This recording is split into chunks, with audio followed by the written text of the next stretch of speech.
You're listening to Bears Barroom Radio Network. Portions of the upcoming program are not suitable for young audiences. What does Aldo's mama say?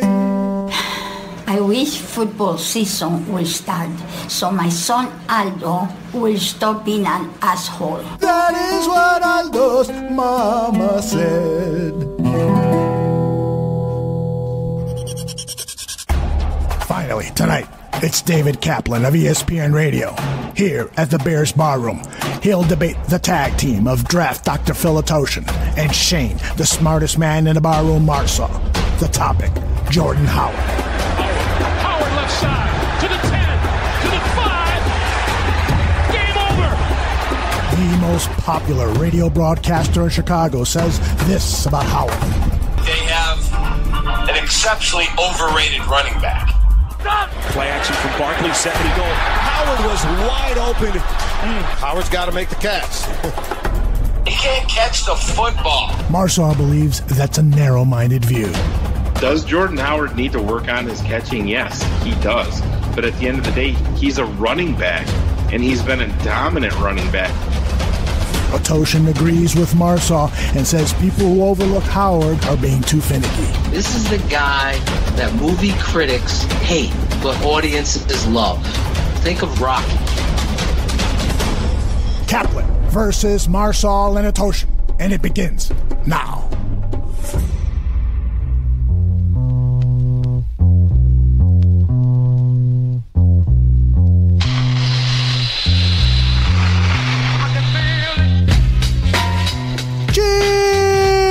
Bears fans, this is Bears Barroom Radio. You're listening to Bears 100 Proof, and we have a show for you tonight. David Kaplan of ESPN 1000 will indeed be here in a few minutes for our much anticipated debate regarding Jordan Howard. Don't you worry, the stars of our nightclub act are here too. They are, of course, Shane, the smartest man in the barroom, Marsaw, and draft Dr. Philatoshin. And as always, we couldn't do half of what we do without her. Bears Girl is over here occupying the best seat of the house and scouring the internet for breaking news. We'll start our debate in a few minutes. I just want to add that later in the show, Trey Bizzy will join us for his steak and whiskey segment. Hide the kids. Shane's got a couple of tweets he wants to share with us in his usual delightful Tweets of the Week segment. And before all that, right after the debate, we're scheduled to have on the Tooch and his buddy and partner, the Goon. Joe Mandel and John Santucci will be here for a special announcement. In fact, today is a day of special announcements.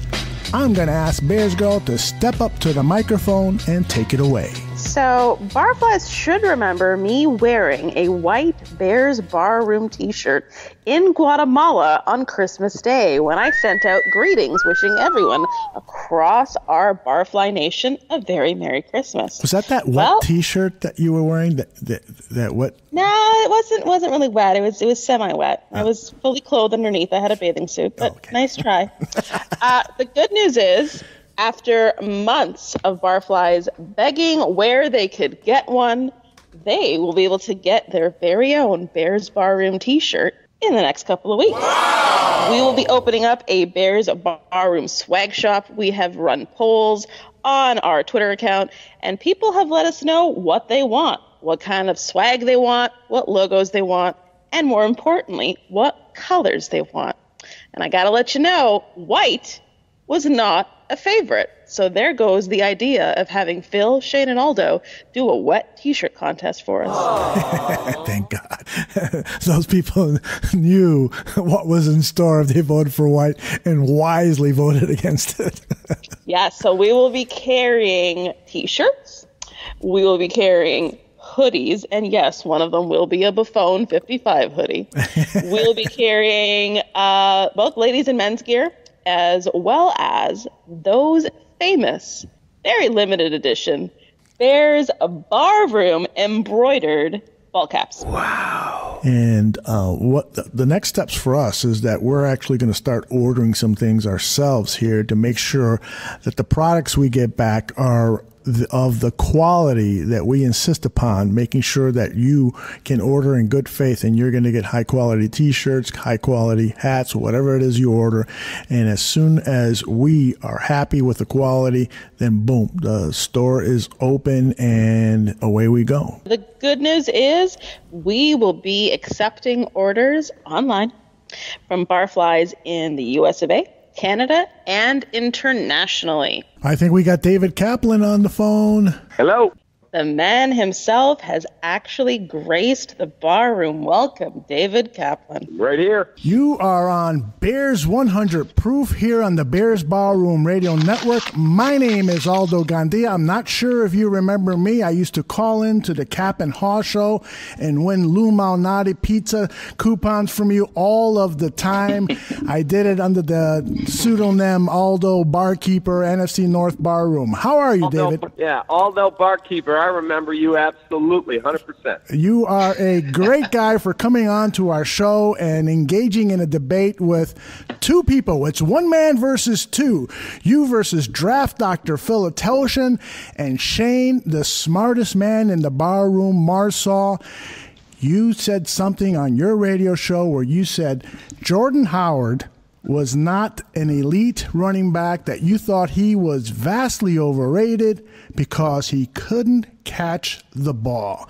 So, David, let's get right into it because we've only got 20 minutes with you, and I want to get your thoughts on, so add it like an opening statement to your thoughts on that topic, and then we'll bring Shane and Phil in, and you guys can debate away. Well, let me just clarify. Here's exactly my take on Jordan Howard. So we're on the record. You guys have it. And you have me on tape saying it. Jordan Howard is a very good running back. But to think that he is, as some Bears fans have said, a top 5 running back in the National Football League, in my opinion, is ludicrous. I don't think a running back who cannot catch the football successfully, and that's an indisputable fact, he struggles catching the ball, and he does not have breakaway speed.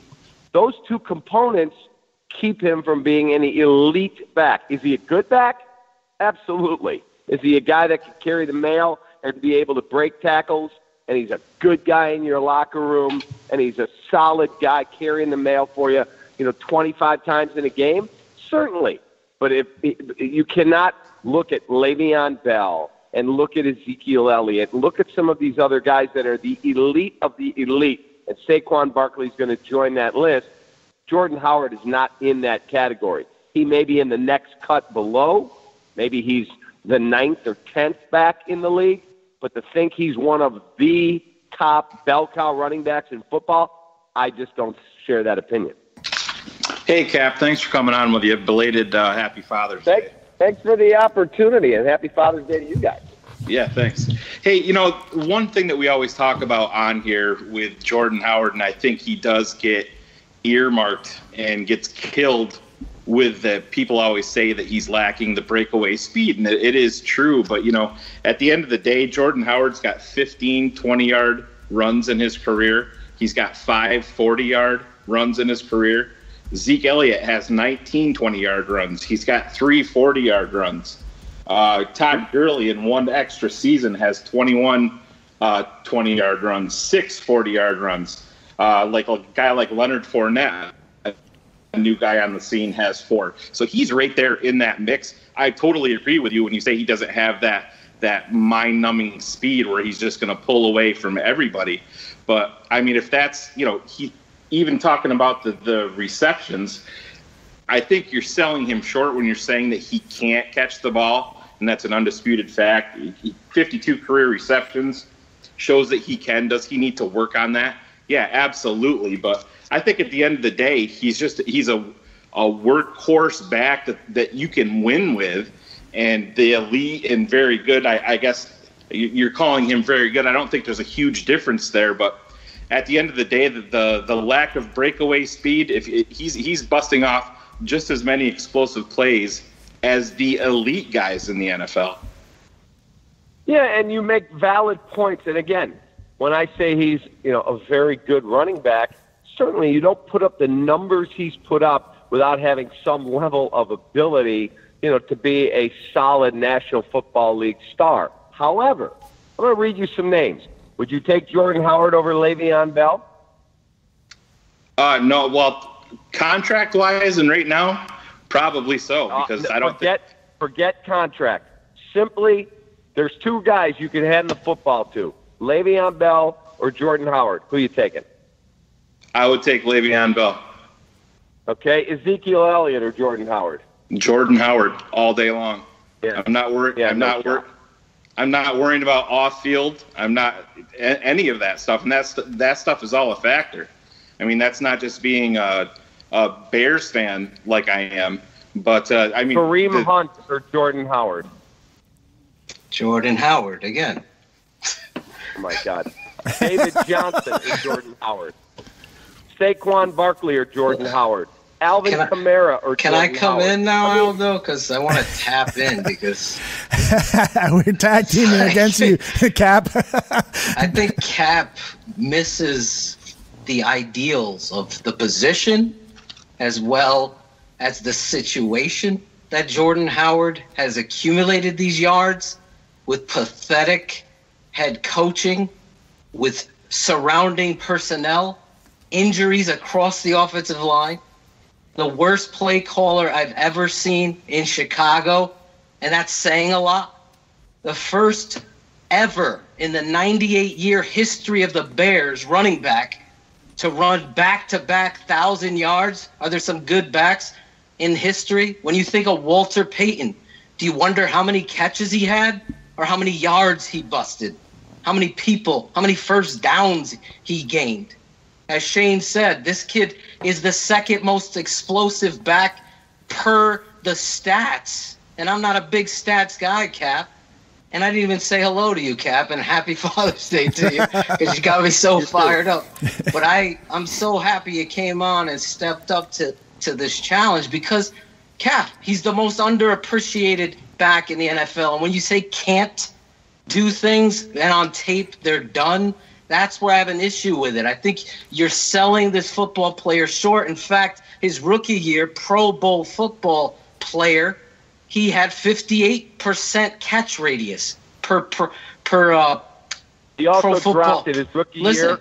Pro Football Reference. Out of the backfield than any other back in the National Football League. He also had Matt Barkley, Brian Hoyer, Jay Cutler. No consistency with, again, the worst play caller in the program.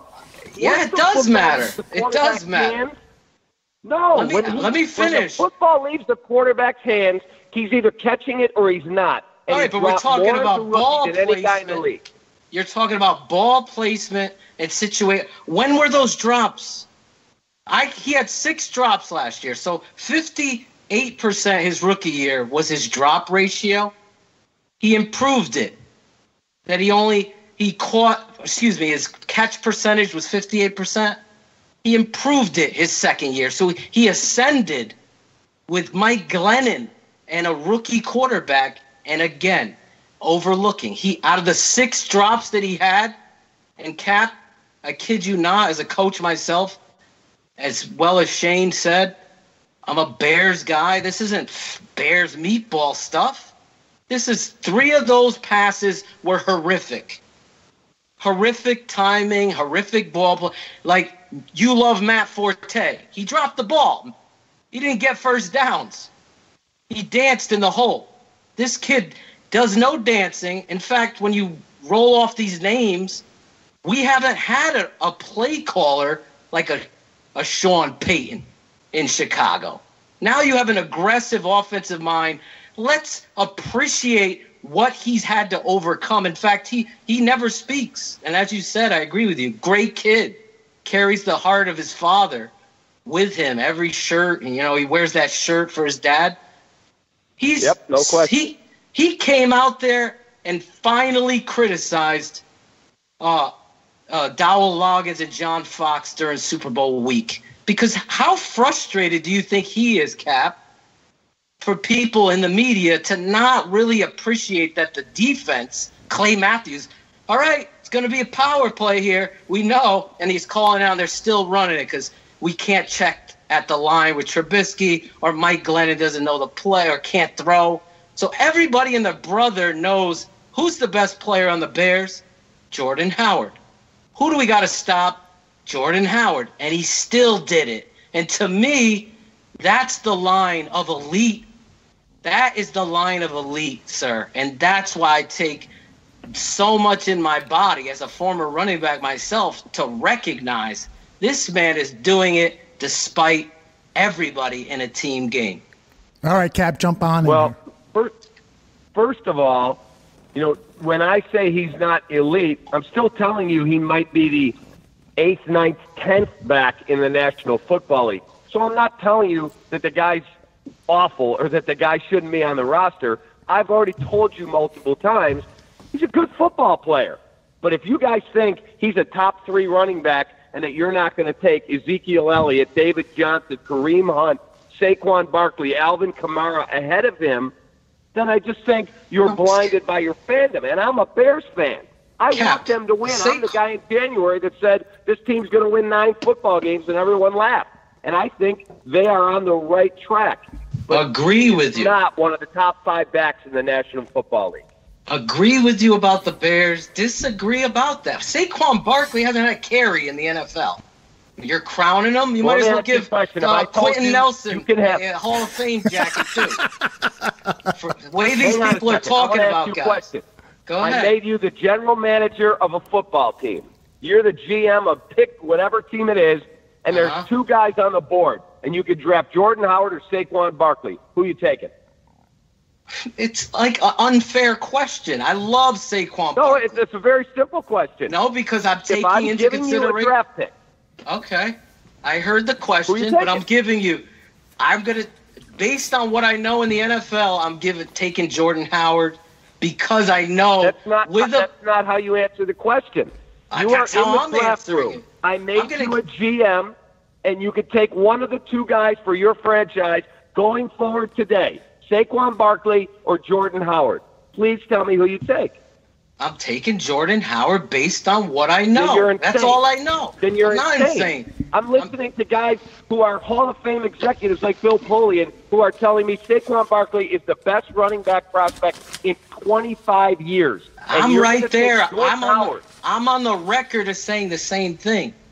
But based on supporting knowledge of the NFL game, what Jordan Howard has done with stupidity surrounding him, and I'm talking epic stupidity, Cap. I live in New England country.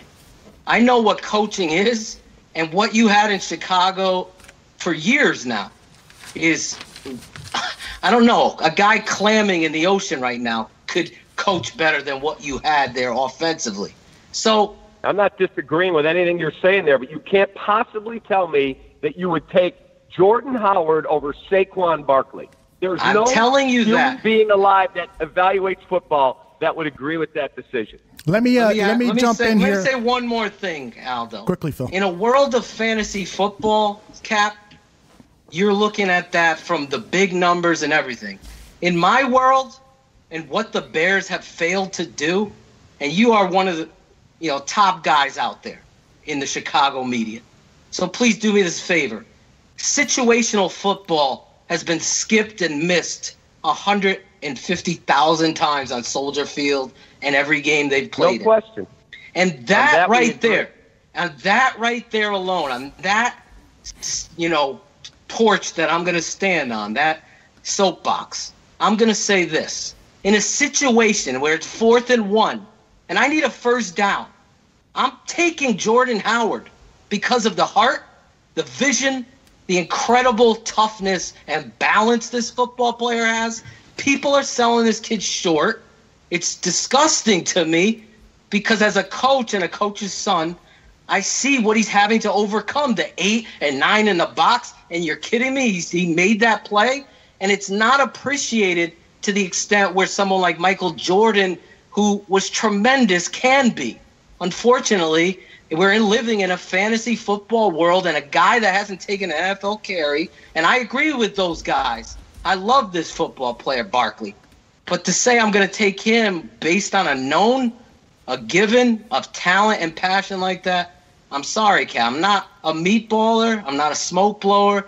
I appreciate you coming on here talking about it, But I'm going to tell you, I'm going to go with a known, and I think it's a guy that is a top 5 guy. Okay, we've got Cap for just a few more minutes. I want Cap to respond to what Phil just said, and then I'd like Shane to offer a final thought before I thank Kaplan for being on and promote some of the things that he's on, which will take 20 minutes because Kaplan is on every sports show that's worth watching in Chicago. He's on all of them. So go ahead, Cap. Look, I understand that he knows his football, and I understand that Jordan Howard, as I've said multiple times, is a very good football player. But when you have limitations, I'll call them limitations, catching the football, you have limitations on breakaway speed, and I had a former member of an NFL coaching staff who just retired, just got out of the game actually, and he said to me, look, Jordan Howard's a really tough kid, and he's a great kid in your room. But he said, Jordan Howard, this is his quote, not mine, so don't take this from me. His quote to me was, he's a guy. He said, there's a lot of tough, hard-nosed runners. He said, Jordan Howard cannot be a multi-talented threat. He said, can he get you a tough yard? 100%. No doubt about it. Is he a great kid you want representing your organization? 100%. But he said he is not in the upper echelon of the top 5 guys who can beat you with their speed, can beat you with their power, and also can beat you with their ability to break tackles and catch the football. So, again, I'm not denigrating Jordan as a player. I'm telling you, I think he's a very good football player. And the Bears don't have Saquon Barkley. But if they could have him or Jordan Howard, that's Secretariat at the Belmont. It's not even close. Shane, jump in. Hey, Cap, one thing that I'm interested in, one thing that I think that gets overlooked, and we all know that the Bears have a lack of talent and have been, poorly coached, but when everybody's talking about, like you said, with Saquon Barkley and Ezekiel Elliott and Todd Gurley and all of these guys, everybody knows when you face the Chicago Bears, you had to stop one person. You had to stop Jordan Howard. The Bears didn't win football games, but they also, these opposing teams weren't consistent in stopping the one person that they had to stop. He's putting up amazing numbers facing 9 and 10 men in the box week after week with no legitimate threat at quarterback, no legitimate threat at tight end or at wide receiver, second-rate coaching, but yet he still goes out there week after week and isn't just putting up good numbers, he's putting up elite-level numbers, second in the league overall as a rookie, and he didn't even start until week 4. That's it took him that long to figure it out. That's I just think I understand the elite and very good portion of it, but I think this kid is completely undersold, not just because of the lack of elite level speed, but because of the situation. Like Phil said, every week, if you go into game plan against the Bears, you got to stop 24, and they still didn't do it. Let me ask you guys a question. If the Bears, and I'm not saying they would do this, if the Bears would trade Jordan Howard, they said, we're going to be willing to move this franchise back that you guys love, what do you think the going price would be to acquire Jordan Howard? I'm on record as saying that the Bears, he's worth more to Chicago than he is out on the open market. I think that they would get probably a third-round draft pick, probably not even that on the open market. I asked 2 current sitting GMs that I've gotten to know, and I said, I'm not going to quote you on the air, off the record, Jordan Howard, if the Bears tried to trade him, could they get a second-rounder? And they looked at me like, are you crazy? Right. They said, you might get a 4th-round pick. That's it, which surprised me. That's why the Bears didn't trade him, because a 4th-round pick, you're trying to find a Jordan Howard in the 4th round. So you obviously wouldn't trade him. But again, I think he's a really talented football player, and he brings a whole lot of good qualities to the party. I just question, in Matt Nagy's system, do they have a guy that catches the football enough out of the backfield? Because if you feel like, and John Fox did, and again, I was not a fan of the hire the day they hired Fox. The day they hired him, I didn't like it. I thought it was an old, antiquated system. But all I'll tell you is this. If you have to take your stud running back off the field because you feel like on third down I can't throw the ball to him, that's a problem. Yeah, but you're also looking at the guy directing the ship. He's also skipping over Tariq Cohen on third down and putting in Benny Cunningham. Who does that? Stupidity in coaching does that, and that's why it doesn't hold weight. The catches are on tape. He can catch. He improved, actually, in his catching percentage. This is one of the things you can easily help a young football player. Let's not forget, a fifth-round pick. This isn't a first-round guy. This is a fifth-round pick who was sitting. It took him 4 weeks to figure out, Cap, I was at training camp. It took me all of 35 seconds in individuals to recognize 24 is clearly your best back, and that was in New England. It's not hard to recognize talent. And when you have somebody like this, I just think it's really getting overlooked on how he can. Like, one fumble. We talk about turnovers and the importance of that. One fumble in his entire career so far. That says a lot. He does not put the ball on the floor. That's a great point. And he got benched in Tampa for that. He got taken. He was averaging, Cap, he was averaging 11.2 yards against the Buccaneers that day. It was a hot day. I think you remember it. He gets stripped from behind by a linebacker chopping his arm down because Josh Bellamy forgot to block him. And he gets pulled for the rest of the game, which they end up losing, averaging 11.2 yards. To me, it just reeks. And I just want you to do me one favor. You're a class act. You know, we talk a lot of crap and what have you. We keep it 100. I'm not blowing smoke. It says a lot about Cap coming on here, talking with Bears Barroom and all of us. So I want you to do me just one. I love your passion. I love that you guys do this. Well, we love you for coming on and doing it with us. We got to have you on board. I'll come on.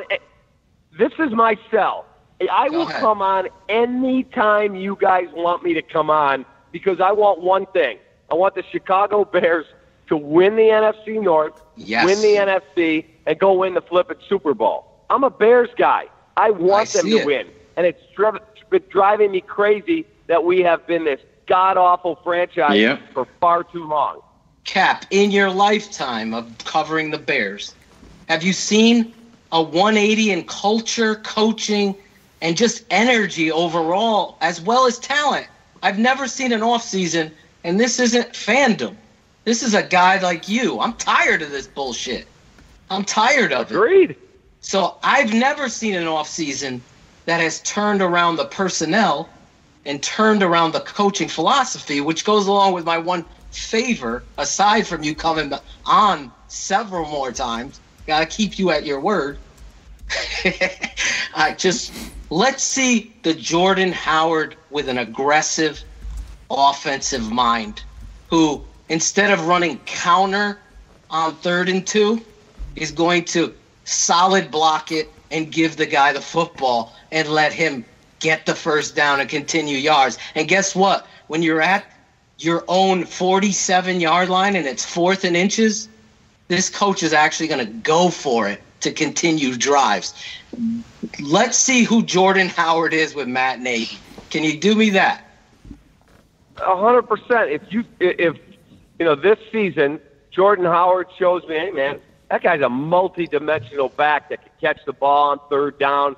They can keep him in. He'll pick up blitzing linebackers on 3rd down and let Trubisky make a play. I'll be the first guy to tell you, hey man, that guy's improved dramatically. But I want you to do the same thing. That if Matt Nagy goes, I got to pull this guy on 3rd down because he can't catch the football, you got to be the first one to go, yeah, he's a great runner, but man, oh man, we need more out of you, kid.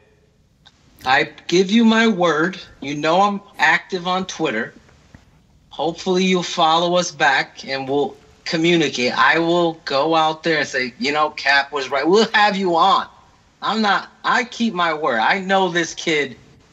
I have a couple reasons why I know this kid is determined to prove guys like Cap wrong about his hands. So I know he's putting in the extra work.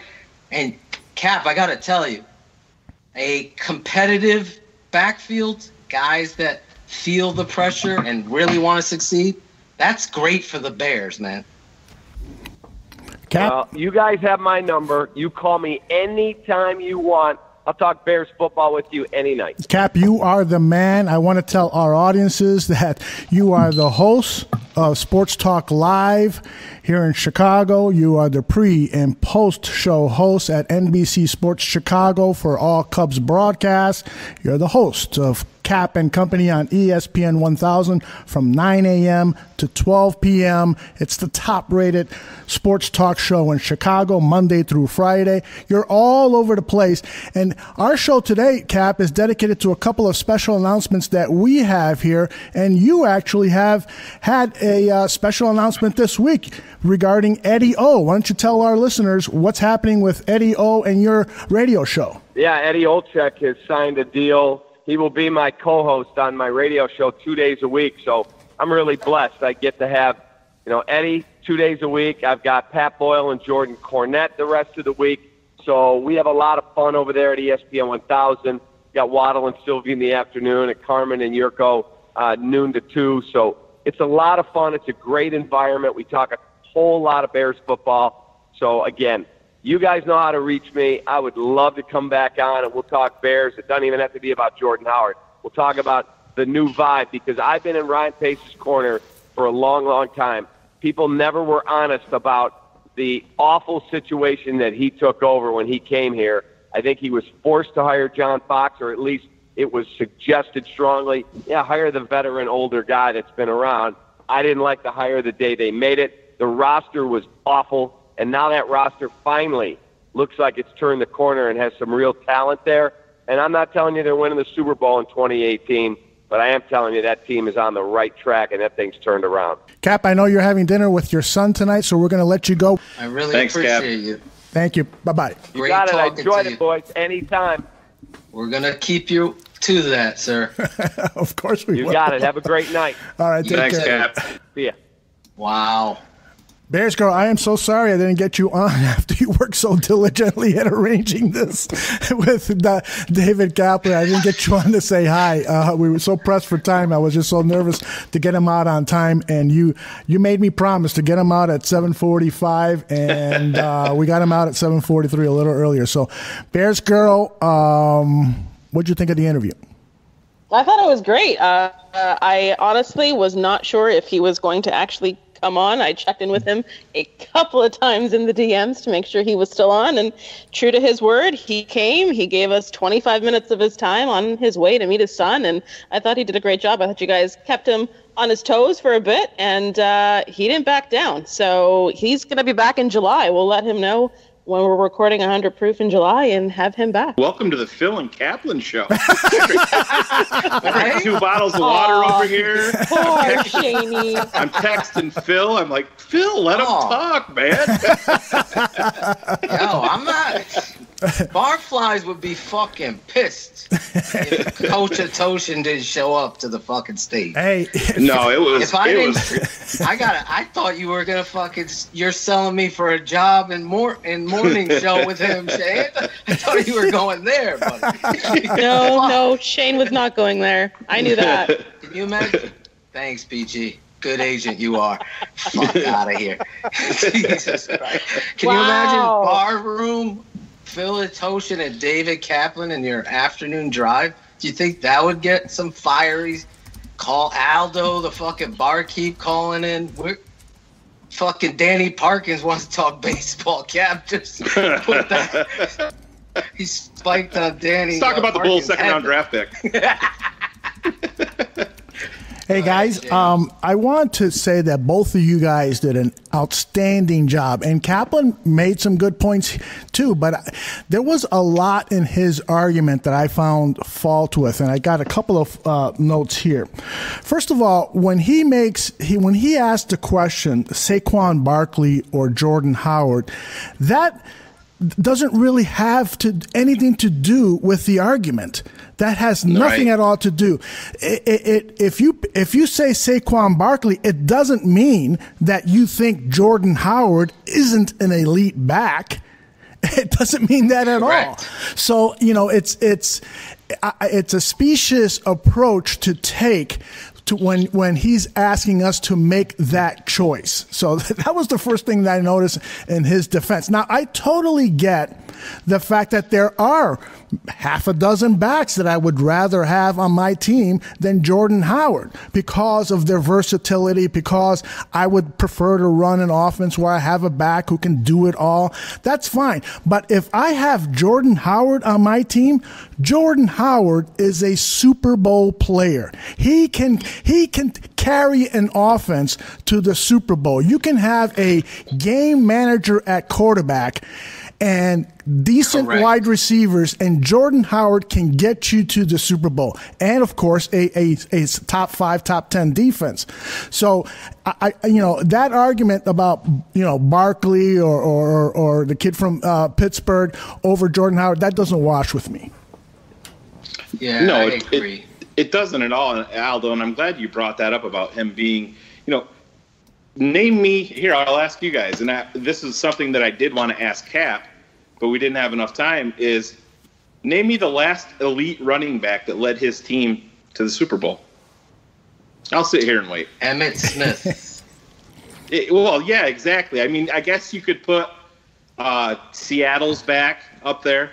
Marshawn Lattimore. What was that? Marshawn Lynch. Yeah, I mean, I don't know if you want to call him, elite. He was, extremely powerful, and he could catch the ball out of the backfield. But you don't need an elite running back to win in the NFL. Look at the Philadelphia Eagles. I mean, Jay Ajayi and Clement, all these guys. And, Cap brought up the point, what could you get in trade for Jordan Howard? That doesn't give you the value of a play. I mean, Randy Moss was traded for a 4th-round draft pick at one point. Oh, and he should have came back with that. He was, well, you were talking too much. I couldn't get myself in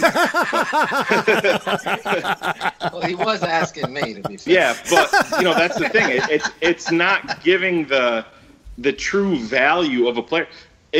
But at the same time, Jordan Howard is worth more to the Chicago Bears than he is on the open market to, on a free market where anybody can get him or trade for him. What is Alvin Kamara getting on the open market? What is he getting? Yeah, what are you getting for him? You mean in a trade? Yeah, in a trade. Just trade. The Raiders want to pick him up. Oh, I think you'd get. What would you get? I don't. Somebody maybe fill like I mean, if you took somebody like Green Bay with having 2 1st-round draft picks, and if they're planning on having one at the end of the round, I could see them flipping a late first to cap off their offense with a guy like Kamara and pair him with Aaron Rodgers. Yeah, I could see that with him being only going into a second year. But still, that doesn't matter. You put Alvin Kamara on the Chicago Bears in 2017, and how many yards would he rush for? Exactly. Todd Gurley wouldn't run for that many yards. Everybody talks about Ezekiel Elliott, but what's the first thing that they talk about when they talk about the Dallas Cowboys? The elite level offensive line. Jordan Howard does not have that. Investment, Shane. Guard. Yes. Investment. But it's like I said to Cap when I first started off, it's one of those things where I think his, Cap saying that he doesn't have the breakaway speed. Well, he has just as many or more explosive plays than all of the guys that Cap was talking about. So yeah, and that's why I'm glad you made that point, because it counters the whole situation. Like I think it's very clear based on the history, Shane. We won this debate because I think they're neglecting the entire situation, as Aldo's pointing out too. The argument doesn't have merit, but it also is taking away one fumble in his entire career. Right. The fact that he's playing injured against Pittsburgh with a separated AC joint. I've had that. I can't even tell you how painful. And Mike freaking Glennon. Ridiculous. Milliseconds. We're talking minutes late. Mike Glennon Mike Glennon's freaking got detention. He's so late to class every time. The thing that gets me, Phil, too, is like I said, and it's going to go. I know everybody loves to talk about it. Everybody loves to talk about elite quarterbacks and just it doesn't elite and very good. What's the difference there? I mean, Aldo should define the difference. So, all right, right here, I have some numbers for you guys. Cap calls Ezekiel Elliott an elite running back. Yes, he's missed 6 games to suspension, but at the same time, Jordan Howard didn't start until week 4 of his rookie year. Mm-hmm. It's kind of a push. Yeah, Ezekiel Elliott is undoubtedly surrounded by more consistency on offense, just with the offensive line, with the coaching, with the quarterback, with the wide receivers, Jason Witten, a Hall of Fame level tight end. And Jordan Howard in his career has 528 carries for 2,435 yards. That's 4.6 a clip. Ezekiel Elliott has 564 carries for 2,614 yards at 4.6 a clip. Howard has 15 touchdowns. Zeke has 22. Howard has a long run of 69. Zeke Elliott has a long run of 60. Jordan Howard has 15 runs of 20 yards or more. He has 5 of 40 yards or more. Zeke Elliott has 19 of 20 yards or more, and he has 3 that went for 40 plus. Jordan Howard, 52 receptions. Ezekiel Elliott, 58 receptions. How many suspensions does Jordan have? Well, and that's the thing. He brought that up when he was trying to get me to say Le'Veon Bell or Jordan Howard, and I said, well, for the amount of money that I'm going to pay Le'Veon Bell, he goes, no, take money out of it. Well, it's the NFL. These guys aren't playing for free. Le'Veon Bell wants to get paid like a wide receiver to play running back, and it's always a factor. Zeke Elliott. One other thing about Zeke before I forget, and I want you to finish it. Zeke Elliott, again, I'm going back to Amazon Prime, the whole documentary on the Cowboys. There's a game against Denver where Dak throws a pick. Zeke is about 10 yards away from the tackle. He stands there with hands on hips and lets the guy go in for a touchdown. Just watches him. Just quit. Give me one play. I challenge anybody where you see Jordan Howard quit on anything. No, you won't find it. You know what you'll find, Phil? You'll find him running against the Pittsburgh Steelers and doing a spin move to make contact with his left shoulder on the left sideline, so he can't get hit on the right shoulder where he was hurt. But this is my biggest thing. Is Ezekiel Elliott, yes, he's got the elite speed. I really think that this is where people, it's the Madden Nation. You guys talked about Madden on BHL last night. I really think that that's where people separate it. They see, Shady McCoy going for a 90-yard touchdown run or a 65-yard touchdown run. Jordan Howard isn't doing that, and he's got runs, big, long runs, where he's been caught from behind. But Phil, you put it perfectly, and I was glad you brought it up. Let's see what he does with a legitimate play caller. Let's see what he does with legitimate surrounding talent. Let's see what he does with a top-end offensive line coach, coaching these guys up and putting them in the best positions. These with other Cody backs, Whitehair at center. At center. I put up, 7 plays, Shane, with Grisou blowing his assignment, and Jordan Howard is getting hit in the backfield, still breaking tackles and making, but it's exactly, Shane. Let's see. Todd Gurley didn't have 1,000 yards his second year. And that was when their number 1 overall draft pick, Jared Goff, was a rookie and didn't play. They had inconsistency at quarterback. That affects it.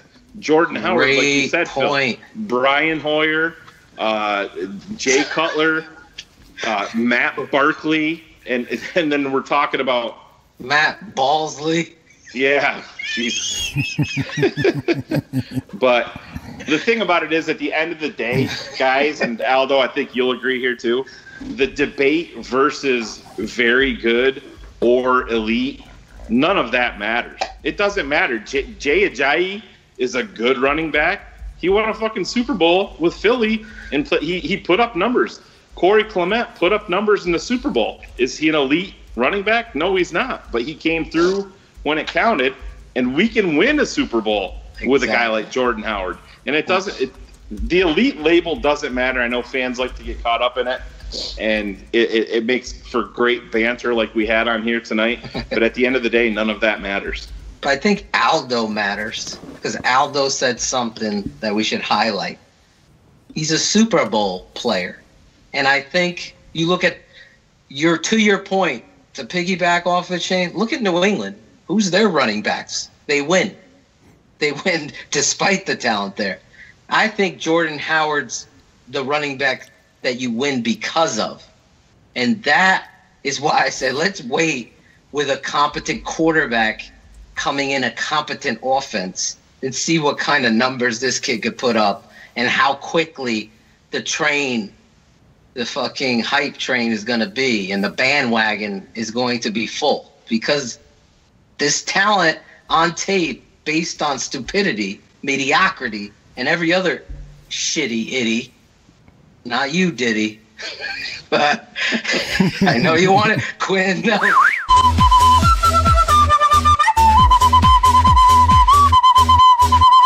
Breaking tweets from the Twitter desk. Here's Bears. Sure. So Matt Forte a couple of days ago asked for a job with the Bears on Twitter, and every media source jumped on that. Big Papa the Don at Big Poppy13 quote tweeted it out earlier today, and Matt Forte responded with, "I wasn't joking." I thought he was going to say, "I blocked you." He wants a job with the Bears, boys. So what do you say about that? Well, you know what? And this is BG blew up one of my tweets of the week here by her breaking news right there. But oh, I'm sorry. No, that's fine. I got some other in tow. But you know what? It kind of irritates me a little bit. Just for the simple fact that, and it has nothing to do with Matt Forte blocking me, and Phil, maybe you can jump in on this a little and know a little bit more about it than I do, but I don't give a shit if Matt Forte was a Bear. And I mean, we can look back at this in our history, and Richard Dent was here. Mike Singletary was a coach, and there was people that wanted Mike Singletary to come back and restore the Chicago Bears. I don't buy any of that bullshit. I don't care if you're a good player for the Chicago Bears. Just because you're a good player doesn't mean that you're going to be a good coach. And if you want to be a coach, there's plenty of programs. There's plenty of high schools, college. Get involved in it. Show them that way. The Bears don't owe Matt Forte a job on their coaching staff because he's a former player. If you want to do that, then show them.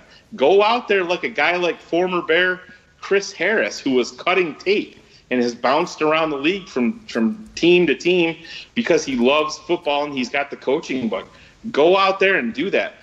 Who spends more time at the facility than the players do, Phil? The coaches do. And I think more time. Yeah, exactly. And I think a lot of these players think that it's good in theory, but as soon as they see how much time is going to be invested beyond what they had to invest as a player, I think that's where it separates a lot of these guys. And I like Matt Forte. I liked him as a player, but I don't know, something about it just rubbed me the wrong way. Like, I'm being serious. I want to coach there. I want a spot on the staff. Well, go out and prove it. Just because you played and you're a good player doesn't mean that you're going to be a good coach or even a mediocre coach. Go out there, coach, get involved in coaching at whatever level, and work your way up through there. I'm kind of shocked, to be perfectly honest, that me and you are step for fucking step here with this. Feel like the new kids on the block, step for step. And you know what, Phil? That's not gonna. We're gonna get ethered tomorrow by Meatball Bears fans, and Forte would lead us to the Super Bowl as a running back coach. I hate that shit. I think it's a guy with that thin skin. And, yeah. You know what I'm saying? To skip over, it's kind of, to me, the reality of wanting to coach is exactly what you said, Shane. You don't put it out there. You just wanting attention. because exactly what you said, a lot of these meatball fans are going to be like, yeah, he's going to make Jordan Howard catch the ball. And come on. And that kind of selfishness is taking away. It just really would. If you want to coach, call fucking Matt Nagy. Tell him you want a spot here. If you're serious about it. You don't put it on Twitter. Me was all about Matt, and it's unfortunate because they have all of those programs where they can get these young coaches that want to get their feet. The Bears have a couple on staff. I think one guy is from Tulane. I forget where the other guy is from. Yeah, I mean, coaching assistants. That's where Matt Forte is from. But I don't know. It just, like I said, if they want to bring him to camp and maybe in an advisory role or something, but just expect. I mean, it's kind of a slap in the face to Charles London, the Bears' current running backs coach, in a way. Right. Because I mean, I think a lot. Imagine if you were the coach, Shane. That's what I was going to say. A lot of meatball fans are just going to default to not liking London because they got hired Forte. He was available. Exactly. It's unfortunate. And a lot of people, I'm glad Shane said that, because honestly, we hadn't talked about this shit. There's no fucking game plan. I had no idea BG was going to talk about that, but. Surprise, motherfucker. And Shane and I never talked about it. This one thing we didn't say. You see this Matt Forte shit? I saw it pop up, and I said the exact thing you said, and then I thought, how must the running back coach with the Bears feel right now, because you're putting a claptrap out there. It's ridiculous. If people love the Bears, and like Shane said, the guy was a good football player, but the only thing he blocked was freaking me and Shane on Twitter. Oh, no, you didn't. Let's be honest about that. Fucking didn't pass block. I'll tell you that. Cutler will be the first one to tell you. Matt makes a lot of business decisions on the football field. Unlike Walter Payton. Unlike Jordan Howard. So I go to bat for guys that I know bloody love the game, for my chaps across the pond. And I know Jordan Howard loves this fucking game by the way he plays. I really do. Aldo, what's your take on that with Matt Forte? Oh, my God. Who the hell cares? Well, I agree with you guys that he totally took that the wrong way. He needs to work his way into the coaching ranks and not publicly request a job. That's ridiculous. Now, I do think that the Chicago Bears should include Matt Forte in a program where they have these legends of the games to be ambassadors. I think they should pay Matt, a certain amount of money to be at games, to be signing autographs, to be spreading the word about the Chicago Bears, just like I think other players in recent Bears history deserve to have that designation, and the Chicago Bears should shell out some of that treasure chest of money that they have to these players. And I think Matt Forte, for all of his imperfections personality-wise, he's certainly too sensitive, and he certainly doesn't throw a good block when he needs. He still would be. He's still one of my favorite Bears, and would be a great role model because of his work ethic, how he trained, and so forth. He would be a good role model and good ambassador for the Chicago Bears. So I'd love to see him employed in some way, but coaching, no, you got to work your way up. You got to earn your chops. You got to get a college coaching job. You got to go through this NFL coaching internship program that you guys mentioned. So yeah, that's how I feel about that. Now, I got two questions for you before you go. Yeah. For you, Aldo. I'm not going anywhere. David Kaplan, Bears Barroom fan? I think that David Kaplan is a fan of not only Bears Barroom, but of the individuals within Bears Barroom. I think, Whoa, you're putting that spike into the fucking center of the 50? Flag? I think so. I mean, I think he appreciates the knowledge that's coming out of the barroom. He appreciates the passion, and he sees that the barflies that are part of Bears Barroom, just as any one of us is, are also as passionate and as smart. I mean, Little Nicky and David Kaplan. Nicky's on timeout. We can't talk about it. He's on timeout. He's on timeout for 18 hours, 12 more minutes. I won't say another word about Little blank. No, go ahead. Finish your point. So, and I'm not saying this to pat ourselves on the back, but I'm really proud of what we do here and the people that we have here. And Bears Girl, again, just did a phenomenal job at tracking David, interacting with him. I am privy to seeing the interactions that she had with him on direct message.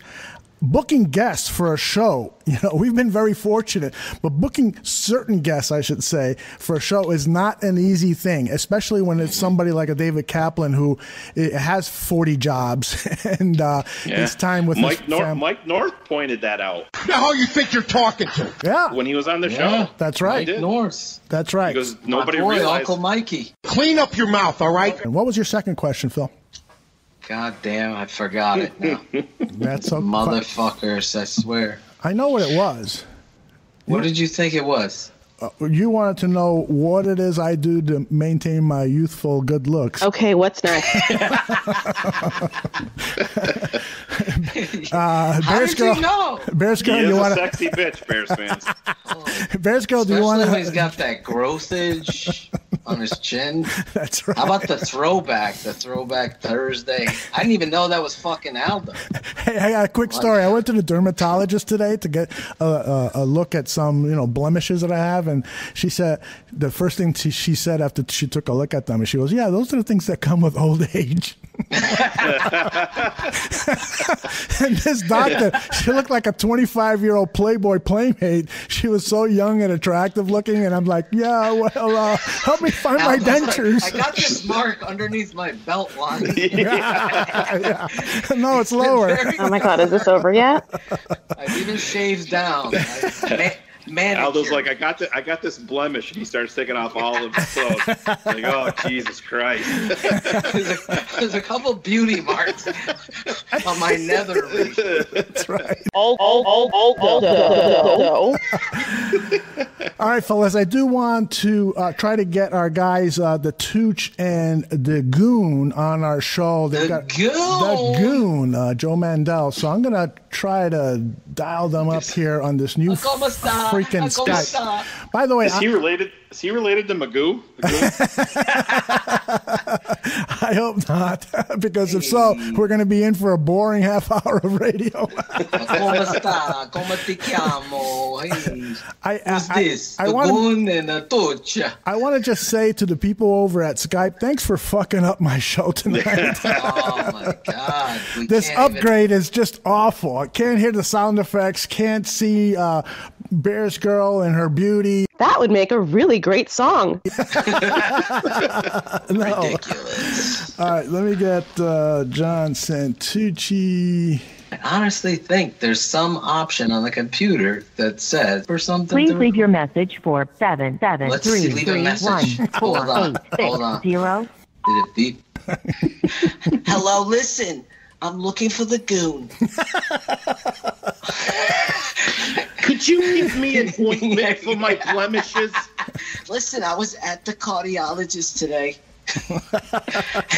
They told me to run on a treadmill. So I began to run, and then my feelings got hurt. Did you come over and rub my chachi? Was that a drop? No, that was me. Oh, that was pretty good. When the moon hits your eye like a big pizza pie, that's amore. Johnny Santucci is here. Hello. What's up? Now, let me see if I can get the Goon in. Show. Is that the fried ragoon? Comcast. Man, I can't wait to hear Cap getting slaughtered. Oh my gosh. Oh yeah. He's still on the air. He's crying over in the corner. Tale as old as time. I thought you were live. I was getting excited to listen to it. You know what? No, Aldo was sending out like teasers. You know what? I actually gave that a thought to run that portion of 100 Proof live, and then Bears Girl talked me out of it. You should have listened. You should have listened to you. What? Blame Canada. Blame Canada. Blame Canada, listeners. You guys are on fire tonight. Hey, how's it going, guys? Hey, Joe Mandel is on. Also, John Santucci. Welcome, gentlemen. How are you? Great. How you doing, guys? Thanks, Aldo. We're doing great. Excellent. You know, a muffin could be very filling. That's what they say. Tooch, tell me about your blemishes. You'll know what that means when you listen back to the show tomorrow. Those of you who follow... Put on my pants and look at my butt. Yes. Exactly You what listen Aldo to the did. show. I left a voicemail for you. Don't worry about it. Those of you who follow BearsBarroom.com and read the stories there, John Santucci is on a roll. He is writing some dynamite stuff, some of it with his partner in crime, Barroom, the gentleman from across the lake there. This week they posted a story on Anthony Miller that's 4,000 and something words, and that's about 4 times the it's about 5 to 6 times the length of your average website post. So this thing is detailed. It's got highlights. Your recording has reached the maximum length. To replay your message, press 1. To delete and re-record your message, press 3. For delivery options, press 4. To send a fax, press 6. To cancel this message, press star. To send this message now, press pound or hang up. This message will self-destruct. Oh, stop, BG. To replay your message, press 1. Press To delete and re-record your message, press 3. Send For delivery options, press 4. This is the to first. Send a fax, press 6. To cancel this message, press star. To send this message now, let me tell you. That is one of your phones. No. Let me tell you what's happening. Well, thanks for coming on, guys. Press 1. To delete and re-record your message, press 3. I called Joe options, Mandel. press 4. It was To the send a wrong fax, number, press so 6. some Joe To cancel this Mandel message, press star. To send somewhere this message in now, the press world pound or hang is up. going to be listening to us. Your message has been sent. Thank you for using T-Mobile consent. voicemail. Goodbye. T-Mobile. I think I'm going to leave that in. That's a little promotion to T-Mobile for you. Oh, that was my. Yeah, that was you, Tooch. That was Tooch, you got live coverage on your phone. Wow, Yeah, Anthony Miller was listening back to the draft coverage. Somebody drafted right. So he's trying to get on the phone. That was story was the challenge by Shane. Yeah, locked him in the cave, and he came out. We crushed it. You crushed it. Thank you. Yeah, that's what a Tooch does. Yeah, challenge accepted. Isn't the female anatomy called a Tooch in some parts? I hope not. I've seen a few Tooches in my day. It's more like a Tooch, if you know what I'm saying. You have a very hairy chachi. I think it's a cooch. Oh, that's right. It's Cooch. What about Chachi? I think I've seen some. No, I haven't seen any Chachis. Yeah. All right. I was saying that BearsBarroom.com is where John Santucci has been writing some fabulous articles. Anthony Miller's story is up. You really, really need to take 2 or 3 hours of your time to read that long story. It is very well done with video and all sorts of good analysis. His partner, Barroom, co-wrote that with him. Now, you may not know the other gentleman on our call. His name is Joe Mandel. He is known as the Goon. He is not only the co-host with Tooch on Box Office Bros, but he's also co-host and founder of Fantasy Football Goon. And that's right. Yeah. I'm going to turn it over to Joe for the special announcement that we are making here tonight on Bears Barroom Radio. Breaking news. Breaking news.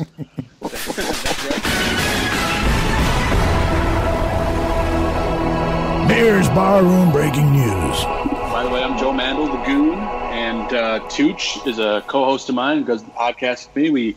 We are a fantasy football website and podcast for the fantasy player.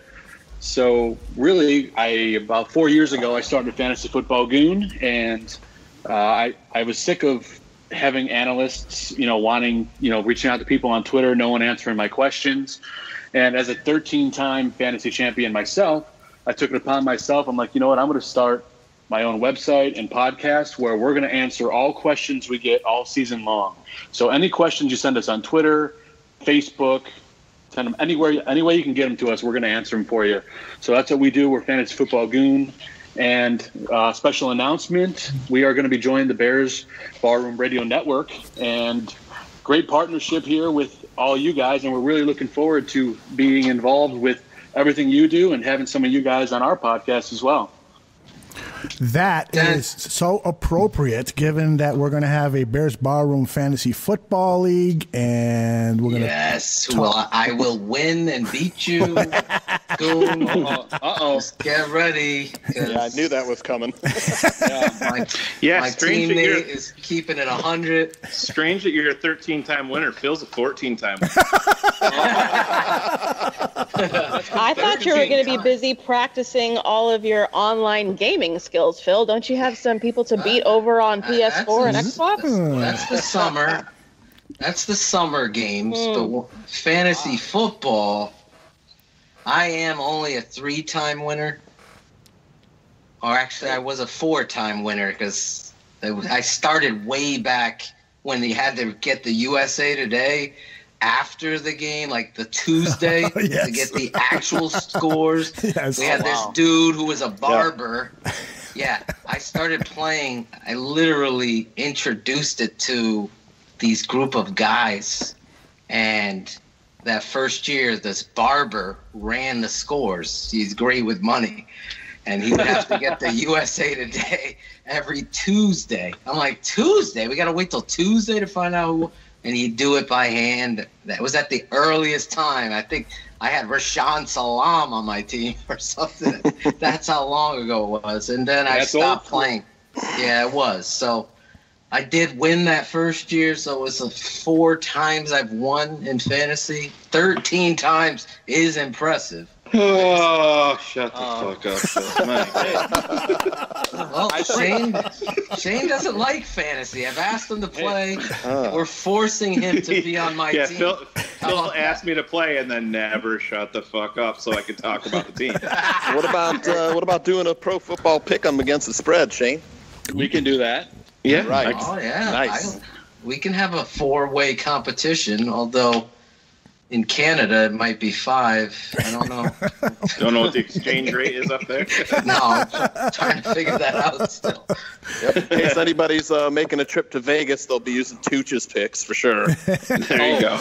Look at you. Tooch is loose. Tooch, tell us about your fantasy football history. How many championships have you won? Boy, I think I've been playing since the 80s. The list is short. I know. You won some pro football pick'em, big pools at the company I work at. Nice. One year, Joe can attest, I went completely undefeated. It was the greatest fantasy season I've ever seen in my life. Really? After that, I think I came in last the next season. That typically happens to a lot of people, yeah. Yeah. The year that he won, his team was unstoppable. No matter who he played, they put up a ridiculous amount of points. And then the year after that, everyone he drafted broke their legs. Yep. Hey, I'll come totally clean, and this probably will surprise you guys a little bit. I'm involved in a league on DraftKings with just local friends, but I have never played fantasy football in my life, ever. So how are you involved in the his league? virgin cherry. Yeah, nice. Yeah, we'll fix that real quick. Yeah. Now we need to have rules for this league. Like the loser has to do something. What the hell, you want a hand job? I knew there was a catch. Yes. A lot of leagues call the last place trophy the Sacco, and you got to do something stupid when you There you go. Yep, the Sacco. I'm not getting a tattoo, and I won't wear a Packers jersey at a funeral, at a bar mitzvah. Oh, come on. I won't wear it anywhere because I just don't do that. So don't make that a part of the The punishment. Whoever loses has to ride with Nikki to the NFL Combine, right? Drive. Survive with Nikki. It's a new Disney World ride. Hey, I used to play in a league where we had fines for if your players got arrested or suspended. You'd get fined $50 every time someone got suspended. So I love that one. Oh, nice. Jesus Christ. Don't draft Ezekiel Elliott. No, don't do that. I got to ask Joe, when you win that many championships, now I played fantasy football for about 12 years, and I won 6 championships, but in those 12 years... Look at this guy. This is the biggest dick competition here. Wait a minute. I'm gonna tell you exactly... Yeah? Well, look at this. I'm going to tell you exactly how small my dick is. Like, I've won the Canadian Football League 7 times. Really, Phil? You're going to go there? I'm already taller than you are. You really want me to have a bigger dick? This is it. Oh, jeez. We're talking dick length, height, and everything else. But I wanted to say that in all those championships that I won, I was probably in about 6,000 leagues. So,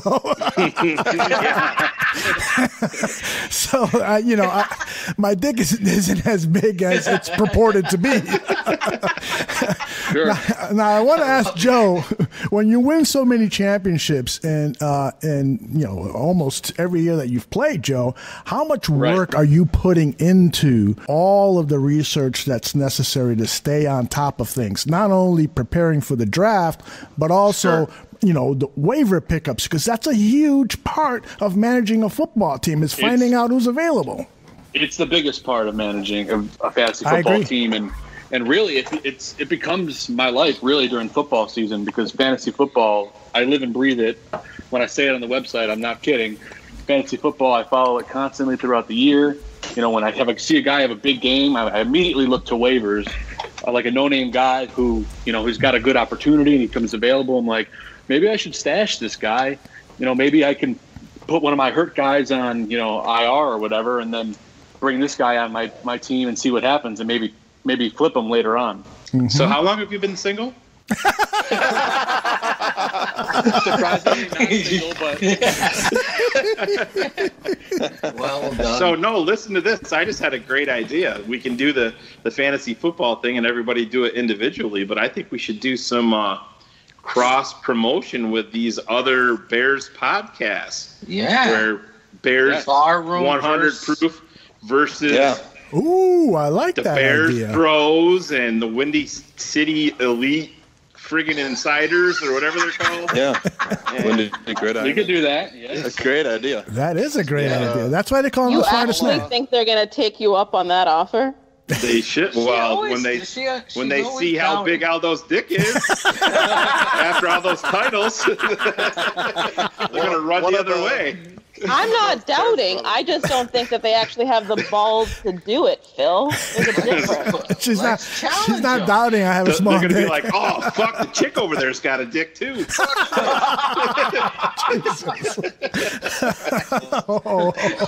She's got, no, because she said she's got a bigger dick than Phil. I'm not saying it for real. I wasn't taking a shot. Did she say that? Can we rewind? She did. That? No, I said, Phil, I'm already taller than you. Now you want me to have a bigger dick than you, too? Oh, I thought you said you had a bigger dick. Well, none of that is true, so you've lost again. Hey, Shane, next time one of those Bears brothers guys babysits for me, I'll ask him. Jesus Christ. I honestly think this is a great, honest competition idea. Yeah. We can even go live on Mixlr and do a live fantasy football draft. Oh, yeah, nice. Oh my God. You cross-promote. We're promoting you. Yeah, we'll put it on video, and we'll have all 19 trophies in the background. Fuck with us? All right, so logistically, who's not blocked by these guys to actually extend the invitation? That's right. I'm blocked by Lemming. That's about it. The Goon brother. Goon isn't blocked by anybody. Goon is our I think I'm blocked ambassador. by Bears blog. I think this is a great idea. I mean, speaking of the friendly competition, guys, I was orange pants. We talking about this live draft thing. I was toying with the idea of maybe us getting together like a draft party somewhere and having Barflies come out and hang out with us. Maybe we could do our draft there. And I got some fantasy football goon swag and all that, and I think that'd be fun to get us all together and grab a drink. Yeah, for sure. Yeah, that'd be This guy's got fucking swag. He's on the show one day. I've been ashamed of it way in years. Yeah. So fucking Buffon has a hoodie. Buffon had a hoodie for 2 years. Goon's got fucking keychains. Bottle openers. He's got a fucking football shaped stress balls and all that stuff. Yeah. Oh my God, I love it. So Goon, people can on a Saturday or Sunday morning shoot some tweets at you. They're lining up their drafts Kings site or whatever it is. Leave them a voicemail. They can, and you're gonna answer all their questions from the bar room and yada yada yada. Yeah. Yep, you just send a tweet to at FFBGoon. That's our Twitter handle for Fantasy Football Goon, at FFBGoon, and we answer all tweets and all questions all season long.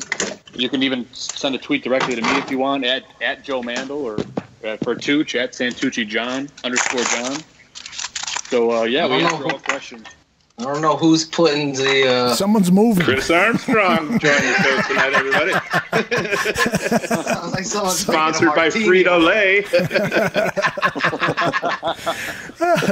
All right, so here's a couple of things that we are still working out with Joe and the Tooch, the Goon and the Tooch, is when their weekly show is going to be released on the network. And then secondly, we've been talking about doing something on the weekends because to me, there's two important parts. And Joe will agree with this is, it's midweek. Who do you pick up? You want some advice on who to target on waivers. And then it's who to start on Sunday morning once the injury report comes out. And so we definitely... Who's making a vodka tonic right now? I wish I was. Oh, that's me. That's my whiskey and rocks. Sorry. Okay. That's my dessert. Trey will be on very soon. Yeah. That whiskey. Mute is your friend. Take your time. Just mute it.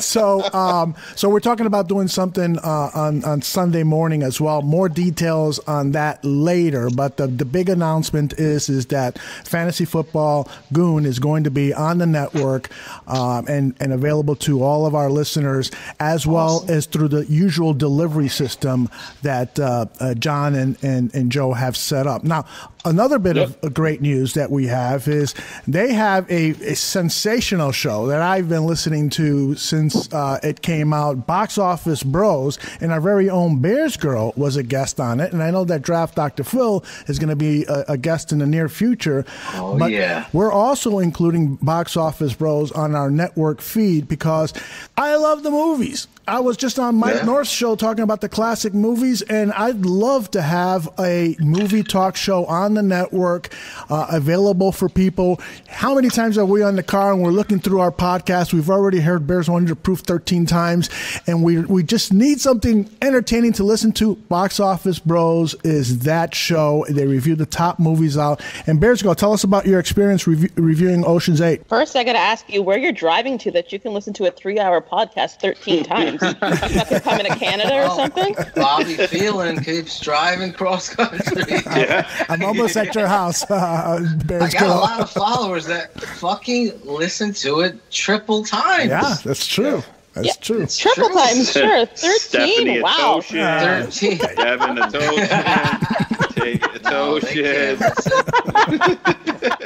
I probably listen to Bears on Tap 3 times a week. There you go. I love Bears on Tap, man. Get this fucking guy off the show. choke on one of those fucking ice cubes pretty soon. That was Tooch. We're going to hang up now. Tooch totally sold us down the river. And now I got to talk about his podcast. Thanks for that setup, Aldo. Anytime. No, it was great. Thanks for having me on, guys. It was fun to review Ocean's 8. It was a fun movie. It's a very fast-paced 20-25-minute podcast. You can listen to that at least 50 times. There you go. And I'll be back when we are reviewing the new Wonder Woman movie that comes out next year. Awesome. Oh, sure. Look at you. Yep. Are you in that, BG? I am. I'm Diana's younger sister. Oh, cool. Look at that. Very nice. I'm going to have Aldo next week. Oh, really? Yes, that's right. Spoiler alert. Look at these guys. Spoiler. I hope you don't fucking do that to the movie. Well, see. Have you not listened? Yes, to the he podcast? hasn't listened. There's spoilers. He hasn't listened because I was just going to say that one of the really clever things. I have listened. I was joking. Okay. One of the really clever things. Very important piece. Yes, it is. Spoiler. It is. And it's one of the clever things that the guys do on their show is that they talk about the movie in very general terms for the first several minutes of the show, and then they turn into a much more detailed analysis, and they warn everybody this is where we're going to give out some spoilers and so forth, which is something I've felt that every movie critic in the world should do. If you're going to review a movie, you really, and to do it well, you really got to talk about the ending of the movie. And you can't do that because you don't want to give it away. So they should give a general review at the very top and then get into specific plot points and talk about the ending in their reviews. You guys do it on your podcast. I've never seen it done before. Congratulations. Great idea. And they have an awesome show flow. Oh, my God. Who the hell cares? Their show flow is fantastic. It walked me through all of the things that I needed to do and not do. And lost Shane. It's happening now. You guys have, what kind of highlighters do you guys use? Just natural adrenaline. Who came up with that idea, John or Joe, with the spoiler thing? That was John. I think it was John's idea, but I actually told Tucci that you got to do that. Mm-hmm. Yeah, you do. It was my idea. Just like Aldo said, you need a general overview, and then if people haven't seen the movie, they leave, and they have the option to stay if they have seen the movie. So there you go. We try to hit one movie a week. With fantasy football season coming up, we'll do our best to get to a movie every week. And I got to tell you, man, when Aldo and Joe and I were talking about Joe and I joining the family, man, I could not sleep that night. I was so excited to be a part of the family. Look at this guy. Shane was fucking irate. He was so excited when he heard it. I was. I'm serious. I was so. I don't even know. I was on mute. I'm sorry. Shane's a good man when he's asleep. Yeah. Exactly. I heard you guys talking about one movie a week, and I said, Jesus Christ, I'm doing something wrong. Maybe it's because I'm married to a European woman, but one movie a week, that never happen in my house. Honestly, I'm excited about this because I think, as Aldo said, to piggyback off, in all seriousness, there's a fan base that want things, want creativity, want movie reviews and all of that kind of stuff that takes place in a bar room. And if you have people you trust, a trusted voice of reason, go on a show and talk about something that you feel interested in, it's another avenue to reach an important part of the universe, I believe, and it's barflies and how compassionate and thoughtful and energy and everything like that. So I'm excited about this. And the only thing I ask of you guys, like Shane said, I have 4 kids. So you got to give me advance notice of 2 weeks so I can get a babysitter. Me and the wife could go check out a movie, and I'll come on the show. I'll call the Bears brothers, Phil. Do I trust those fucking clowns with my kids? They're nice. Phil, it's a perfect over here. Phil, it's a perfect day. You can drop Steph off at the hairdresser, and you can go catch a movie. That's right. Inside joke. All right, I'm fellas. a big movie guy, though, Aldo. I'm a big. I know you are. I know you are. And big time. I'm really looking forward to. Thinking about a third one, right, Phil? Yeah, I had a couple Joe and ideas. Phil and I. I had a couple ideas because, real quick, Aldo, I had an idea. Maybe Barflies could tell Aldo if they think it's a good idea. But I thought I watch a lot of TV series, dramas, and comedies or whatever on Netflix and all those streaming devices. Just in my free time, I could be sitting on a toilet watching the show. Whenever I have free time. That's how much I'm addicted to great television. I'm talking Game of Thrones, Walking Dead, all those types of shows, Breaking Bad, How to Get Away with Murder I'm catching up on right now.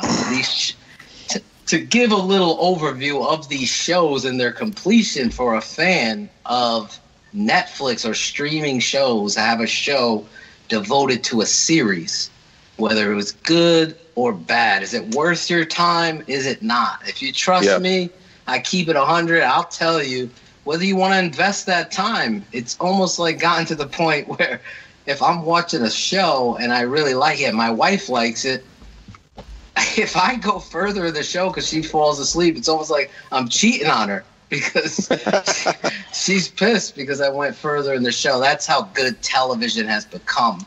So I think there'd be some interested in it. And I don't want to give the title of the show away because for trademarking and all that, so I'm going to fucking steal it because it's so creative. So, yeah, I kind of just throw that out there. See if that would interest some. Well, I know Bears Girl coming on would be great. So that would be great stuff. Yeah, the streaming movies and series, letting an audience know whether it's worth your time. It's a great idea. Well, as long as my Netflix in Canada gets it, I'm all yours. We'll only do shows that we'll only have you on a show that you could see. I could maybe download it, but the speed up here is also really fucking slow. So is it? They slow speeds down there? No. I didn't know if they refugee your internet speed. Well, let me tell you that the Netflix show Safe with Michael C. Hall, the star from Dexter, that is a good one. Is excellent. Just started it. Is excellent. See? Jenny, it's Dad again. Where are you? This man wants to know if you've seen his daughter. Jenny's missing. This is the last place she was seen. Someone must know something. What are you insinuating? 16-year-old Jenny Delaney. She's been reported missing. There's a problem. 9 out of 10 disappearances are connected to somebody now. I'm going to talk to him. I'll come with you. I've been back in the army. Yeah, just like it. It doesn't add up. I know you got your suspicions, but just remember where you are. One thing you learn in my job, no one knows anyone. Not really.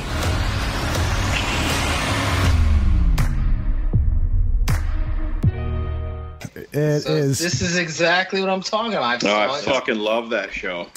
2 episodes in. Did you watch it after Oak Island, Shane? I haven't seen any fucking show that you guys have talked about tonight. Yeah, Shane's not coming on the streaming show. Too busy on Canfora's feed, locking Canfora's feed. Yeah. Jesus Christ. Don't piss off Baxter. I don't need him chewing at my ankles. Christ. Picking on Lock and Fora. Lock and Fora, Lock and Fora. Lock and Fora, Lock and Fora, Lock and Fora. Lock and Fora, Lock and Fora, Lock and Fora. He's Jason Lock and Fora. What did Jason say? Lock and Fora, Lock and Fora. All right, fellas. I am going to say goodbye to Joe Mandel and who the hell is the other guy? Johnny Santucci. He was drinking a big bottle or something back there. It's all right. I am sipping on Johnny Walker Black Label, which my daughter gave me for Father's Day, and it's getting the job done, fellas. Nice. Aldo's feeling nice. We got Tooch in the house. My dog just woke up and barked. I was gonna say. Joe and John, thank you very much for being on Bears Barroom, and welcome to the family. We're so excited that not only are you going to have your 2 shows on the Bears Barroom Radio Network, but that you're going to make frequent appearances on some of our shows just to talk football, just to provide some laughs, and just welcome it. This is going to be a nice marriage. Thanks very much, guys. Thank you, Aldo. Thanks, guys. Yeah, thank you, guys. Bye. We're excited to join the family and can't wait to bring more content to a bigger audience. So thanks, guys. Awesome, guys. Thanks. Take care. All right, guys. All right, take care. All right. Never disrespect the family, dude. My dawn. Exactly. All right, so here's what we're going to do, gang. We've got some technical issues here with Skype that are kind of limiting some of the things that we can do, so we apologize. I really wanted to do a Tweets of the Week segment with Shane, but since he told me they're not the best that he's ever had, we're going to skip that. And I want to give back, I think Trey is scheduled for another 20 minutes. Is that correct, Bears Girl? That's correct. All right, so I want to get back to the David Kaplan thing. There was one other point that I had that I'd like you guys to discuss. I think his argument regarding Jordan Howard's trade value is bullshit. The trade value for running backs right now is at an all-time low. You only draft a running back now very high if he is a transcendent type player. Ezekiel Elliott and Barkley are considered those kind of guys because they're like Marshall Faulk. They can catch the ball and they can run between the tackles. They can do it all. Those guys are worthy of being a top 5 pick in the draft. Now, if anybody is doing a redraft of that draft that Jordan Howard came out, and if Jordan Howard is still available by the end of the 2nd round, or even maybe you can make the argument at the end of the 1st round, then they don't know how to fucking draft. Right. Right. Exactly. So when David Kaplan says the trade value from the GMs and so forth, that may be the case. That may be true. I'm not saying that David gave us false information there, but I'm saying that it doesn't really paint the true picture of Jordan Howard's value. I totally agree. It's just you're not. I mean, you put it perfectly, Aldo. It's not showing the true worth of the player. Players get traded for any number of reasons. I mean, there was rumors out there that Le'Veon Bell was going to be on the trade block, as good as he is, because Pittsburgh doesn't want to invest that monstrous. He wants, he might even want quarterback type money to play the running back position. And I mean, money is always a factor. And like I said, we've seen Marshawn Lynch was a 1st-round draft pick of the Buffalo Bills, and he was traded to Seattle for a 4th rounder. Now, do you think at his height, do you think Seattle would have traded him for a 4th rounder? No, absolutely not. And it's just that, like I said, goes back to Jordan Howard's worth is way more than a 4th-round draft pick to the Chicago Bears. Maybe he isn't to, a team like Houston or whomever, but you can't base anything on draft pick compensation and saying, well, we saw Randy Moss get traded for like I said, a 4th-round draft pick. I think New England gave Oakland for him, and so that's it's a poor argument, and I think it's one of those ones where you're just grasping at straws to put something negative and hang it on this kid to further your argument, and it doesn't. It's like saying elite speed. He's not an elite running back because he doesn't have elite breakaway speed. Well, he's got more or the same amount of explosive plays as these other top end guys have. So how do you debate that? Exactly. And if you were an attorney and you were trying to combat that theory that he was selling, you would use those numbers: 69-yard rush versus 60-yard rush.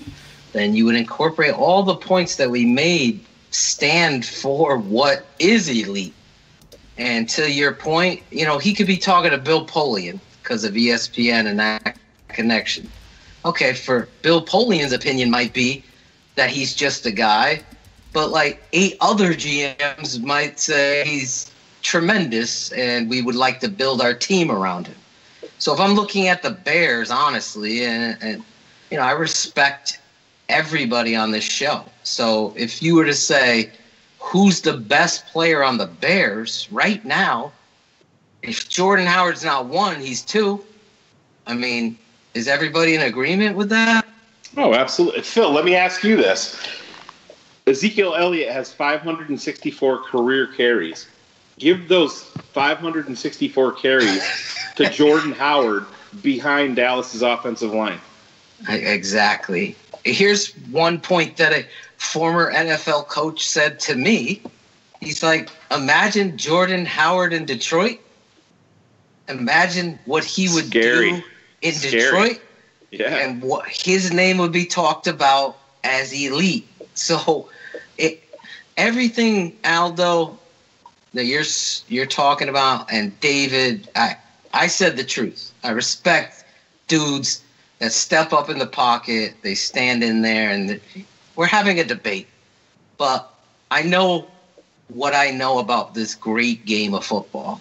And that position, based on the things you have, the odds against you, and you overcome them, if that's not Walter Payton-esque, I mean, the only back in 98 years of Bears football to go back-to-back 1,000 yards and do it in like a Walter Payton-esque, when you look back at 1975 and the coaching and the talent that they had, what Walter did was incredible. Was he respected as an elite back? I don't know. But Jordan made the Pro Bowl. What a popularity contest does in the NFL, it just takes who they like the most and who's winning. Team game. Look at the top 100. We all know it's fucking bullshit that Akeem Hicks and Jordan Howard aren't on it. Adrian Amos is your number 1 rated player on the Bears according to Madden. All these things, to me, when it's bottom line, the tape to me says elite talent, Jordan Howard. We interrupt this Bears Barroom radio broadcast to bring you breaking news. See? Breaking news. Breaking news. Friend of the Barroom, Adam ranked his top 11 Bears of all time, and the Chicago Bears tweeted that out and asked fans if they agreed with his list or not. Have you guys seen this yet? I gotta apologize. I didn't see it. Yeah, I took a quick No worries. That's why I'm here. I'm going to bring it to you. So he doesn't follow me. I didn't look. Next time, don't record on the shitter, and he will. So, do you want me to rank top to bottom or bottom to top, fellas? Definitely. Get on top. Meeting. Get on top. Phil's the bottom. Phil's the bottom. I don't care how you guys do it. I want to know how you want me to talking about rent. My bad. I'll take it any way I can get it. Hold on. Because Aldo and West Coast Phil say top is 11. Yeah. I say top is 1. So my bottom is 11. And I be a bottom. Yeah, we should have had West Coast Phil on. Motherfucker, you need a running back, you draft Jordan Howard number 1 overall. Poor West Coast Phil. All right, so we'll go with number 11, Sid Luckman. Number 10 was news. Richard Dent. Number 9 was Bill George. Number 8 was Bronco Nagurski. Number 7 was Red Grange. Number 6, my favorite, Brian Urlacher. Switch it up. 5, you get on bottom now. Go ahead. That was way too fast for my liking machine. Number 5, Devin Hester.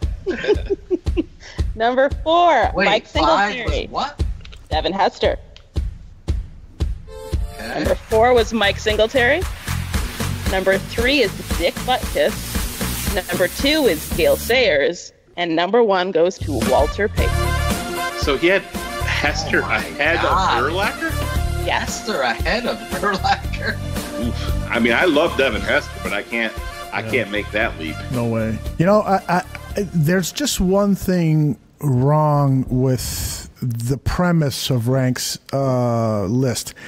I think that these kinds of lists, it's just too difficult to compare these yesteryear players. Bill George, Sid Luckman, nobody has seen those. Even me, I'm the fucking oldest guy on the podcast. Damn it, I was going to ask you what your favorite Sid Luckman live game was, Aldo.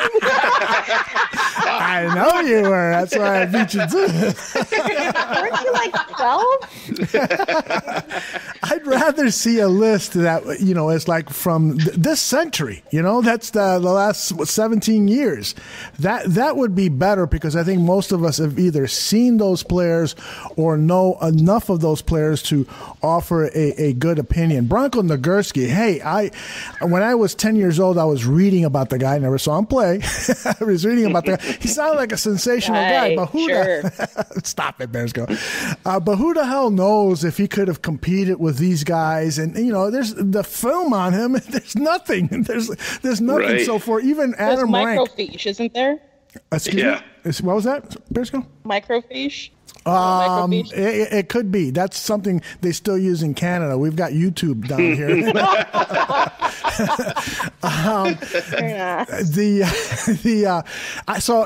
The premise of his argument, and we all love Adam Rank, is to me spotty. I would love to see a list, and we have actually a video on YouTube that needs to be updated. The top Bears that I chose from 2000 to 2015, I think is when I did the video, and includes guys like Mike Brown and Marty Booker. These were the top players I've seen play in the last 15 years. Now, I can go back. I actually saw Gale Sayers play, but what I remember of Gale Sayers was after the knee injury, and so I still can't tell you that I saw games where he was the Gale Sayers, the guy that split in two, as Bill Cosby said when he was running with the football. He went left and right at this very same time. I never saw that live or on TV live. So the premise of the argument. So I would like to ask you two guys to give me a few names of players from the last 17 years of football that you think deserve to be in the top 10. Clearly, we know, guys like Urlacher and I'll kick it off, Aldo. I think somebody that should be on Rank's list, and somebody that is overlooked in the Bears world and is overlooked, when you're talking about overall NFL. That's Olin Kreutz. I don't think people remember how good this guy was. I mean, he was a 20-year-old rookie coming out, and I believe it was 1998. I think it was the Pat Manley draft. We got him the same year, I believe. And he's just, towards the end, Olin broke down a little bit, and he wasn't quite the player. But at his peak, he was a top 2 or 3, if not the top center in all of football at his peak. I mean, there wasn't another center that was more athletic, and you want to say that Pro Bowls matter and all that. He was a guy that was year after year after year going back to his native Hawaii to represent the Chicago Bears year after year, and he's a guy that I put way up on there. It doesn't matter. You can go back to 1921 with the Bears, and to me he's a guy that's got to be way up there on the list, and a guy that's completely undersold. Yeah, and Phil, before you share a name or two with us, I like Bears Girl to share some of the names that some of the Barflies wrote in as comments. Well, I don't know if they were Barflies. So they get to steal all of mine? Thanks. Like a shout-out section. Given that you've talked 80% of the Barflies, show. But these are definitely Chicago Bears fans who commented. Go ahead. Can I just give one guy that I think is totally missed? Go ahead. No, it's up to you. Because I don't want you guys to say, I think Charles Tillman. Yep, that's where I was going to go. Charles Tillman is one of the most overlooked, underappreciated football player. I think he's a Hall of Famer.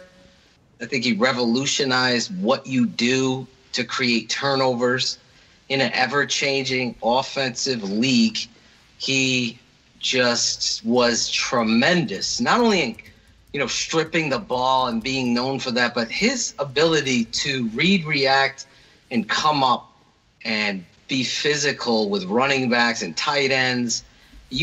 This guy was a matchup guy. He was somebody you avoided, and he was a great football player when it came to high pointing the football and attacking it and really making big plays and critical moments. You know, everyone talks about Mike Brown doing that, and he did. But Charles Tillman really gets overlooked in how many big plays that he created.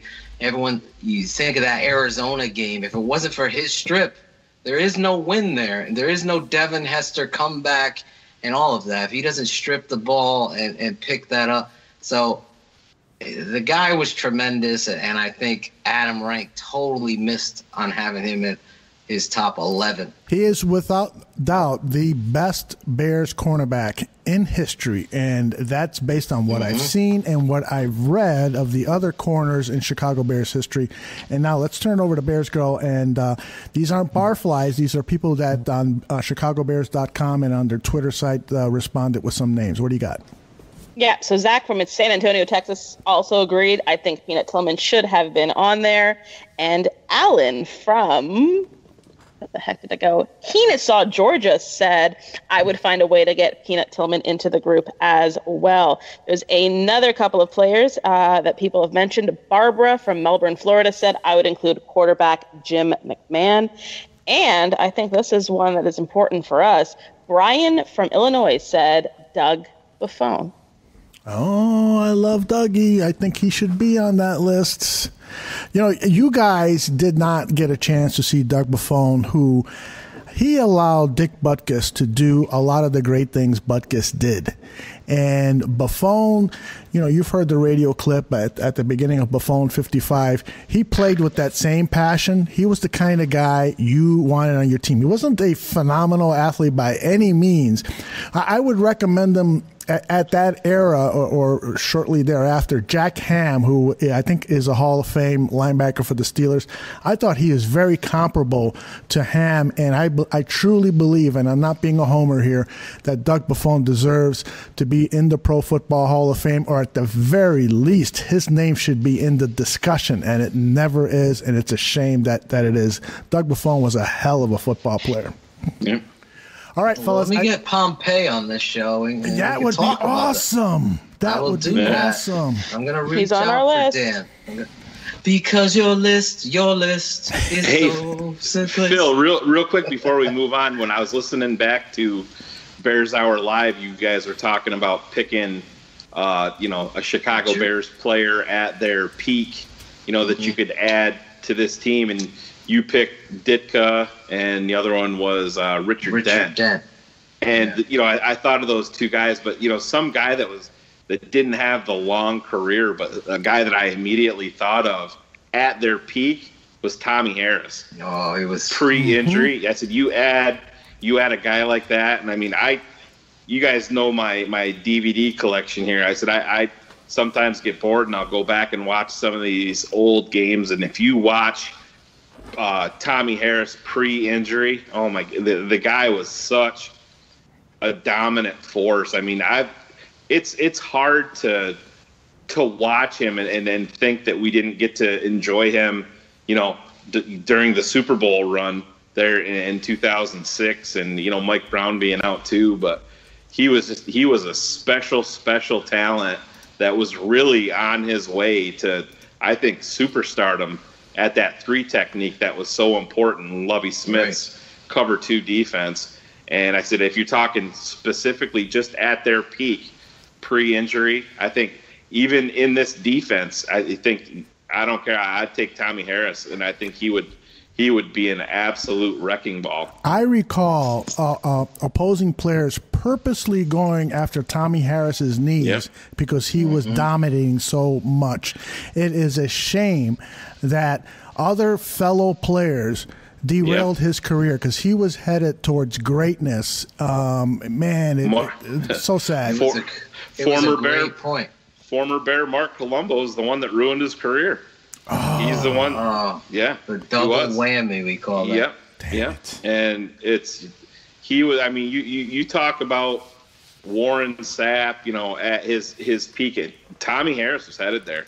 He was. I agree with it 100%. He was so special. I mean, he's. I mean, I don't want to compare Jonathan Bullard because there's no comparison. But you talk about elite level explosion and pass rush.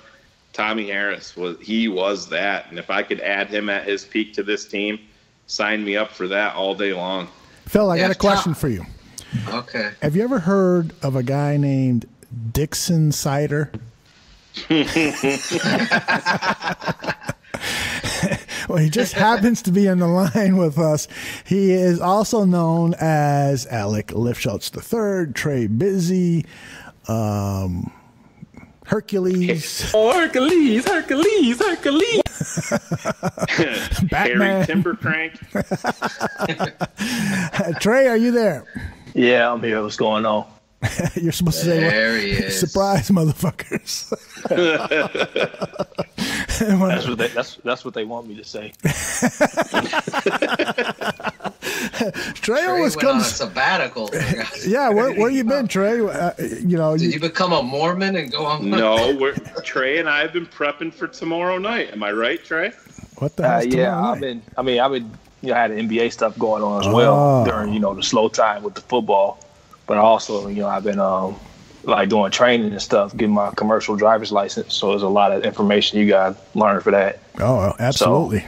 Well, good luck with that, brother. Did you pass your exam, Trey? Yeah, I passed that shit. Oh, excellent. Congratulations. Give your man some head every day. Every day. That's why I was not fucking with y'all. Where did this guy go? I was literally studying. Fucking Tooch is studying fantasy football. He wanted to stay far away from Nikki.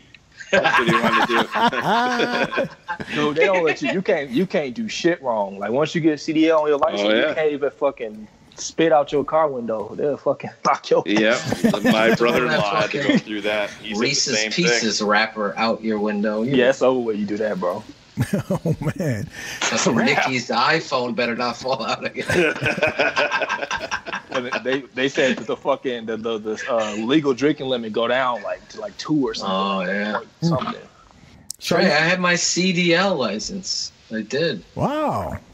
Yeah. Phil was a man of the people. I was a man of the people. I used to pick up kids at school and bring them to the Boys and Girls Club. Oh man, you got a school bus, man. I know you can't do shit wrong once you got them kids on your bus, boy. Oh hell no! It's I used to tell those motherfuckers, shut the No, I never did. Get in your cage. Get in your cage. Oh, really? Did not fucking go there, bro.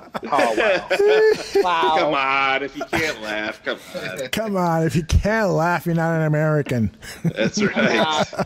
They're coming to America. Just so I can say this now, I really love Mexican people. They're my favorite race outside black people. I don't know what Shane talking about. This shit, whatever he's talking about, ain't got nothing to do with me. Throw that out there. I come to cookouts all the time, man. Quinceañeras, all that. I come to everything. They invite me. Watch the World Cup win. Dude, that shit was crazy. Like literally, they hadn't even stopped celebrating. Yeah, they're still partying and fucking still partying. Acapulco. That's why we haven't heard from Heidi. Did you see the video of She was just on MixLR. Our Facebook posts have gone down. Phil, did you see the video of somebody's grandma? She was like right next to the TV praying for all She was blessing them. Yeah, blessing every one of them. That. I had to share that into the Bears Barroom. I actually thought it was Heidi. We gotta do that for the Bears every game because clearly that shit works. Shane is that's gonna be Shane's job. Yeah, video absolutely. posts of him blessing as they're standing for the national anthem. Hey, I got a question for you about the NBA draft, but maybe I should save it for the end of the show because I know that Phil will just fucking have a heart attack. Just mute Phil. We've been trying to do that since the start of the show. True story, Trey. True story. Nah, we love you, Phil. Every word of you. Listen, let me bring it up. The Chicago Bulls pick what, 7th or 8th tomorrow? 7. Okay, number 7 and number 22. Mm-hmm. All right. Two of my favorite numbers. In the NBA, when you're picking the 22nd pick is a 4th rounder in the NFL, so it doesn't matter. I don't know why that works the way that it does. It's like a fringe. I would say a fringe 3rd, 2nd rounder, depending on who you get. That's fair. Wasn't B.J. Armstrong a late first? Yeah, late first. Yeah, he was top 10, dude. No, he was. BJ was like a top 10 pick, close, I think, wasn't he? I gotta look that Somebody up. needs to tell me. 1989 draft out of Iowa. I fucking loved that dude out of Iowa. Maybe he wasn't top 10, but he was right in there. Yeah, Shane like fucking Google and shit. I'm Googling right now. Shane's cheap. He was the 18th pick of the first round. 18, okay. I was on the fucking money. Son. Iowa. There you go. Yeah, if your team is good at evaluating talent, you can get some good players at like around the early 20s. Yeah, Jimmy Butler, number 30. Jimmy Butler was the 30th pick. Yeah, 30th pick. The 30th pick. Yeah, 30th. Last pick of the first round. Trey, you know this. Whoever they take at number 22, he's gonna play. He's gonna be in the rotation. Yeah, he is. What about Sherman Douglas? Remember that dude? Syracuse. Out of the Q's. Yeah. Tim Hardaway, the killer crossover. That dude, man. That was run TMC back in the day. That's when I watched basketball because they didn't fucking miss a shot. I used to watch it and be like, holy fuck. Michael Cooper from the Lakers would sit up and just post up. It's in. Larry Bird anywhere on the floor, just fucking turn around, bury it. Magic. Now you way past me, man. I wasn't around. I'm just telling you. That was the next Jeopardy question, Trey. Hey, we do basketball Jeopardy. Y'all smoke till last. Oh, I bet you would. All right. I do want to ask you, Trey, and Shane jump in as well. So who should the Bulls logically pick? Who do you think is going to fall to them, potentially fall to them, and pick? And who would you not want to see them pick? All right. To be honest with you all, though, like how these reports coming out like the day before, like some guys might slide. There's like at least 4 players that if they are around 7, take them. I don't give a fuck. There's a guy, Jaren Jackson, out of Michigan State. I really like him. Marvin Bagley, I'll take him. Luka Doncic from overseas. People talk stuff about him because he's white. Am I lying, saying that's literally the only reason why? It's true. That's so Marketing went through the same bullshit last year. Yeah. Trey, you know that. And he's a player. They liked him a little bit more because he actually played in college. But what they don't understand though is Luka been in FIBA, their EuroLeague professional basketball since he was fucking 13. Yeah, and did you see that new picture of Marketing? Dude, Marketing's fucking ripped now. Yeah, he is. But Doncic in the weight room. Not Doncic, I think he's 19. He was the best player over there. Yeah. And this league is right under the NBA. It's above college basketball. Yeah, so he's MVP. the best player in that league.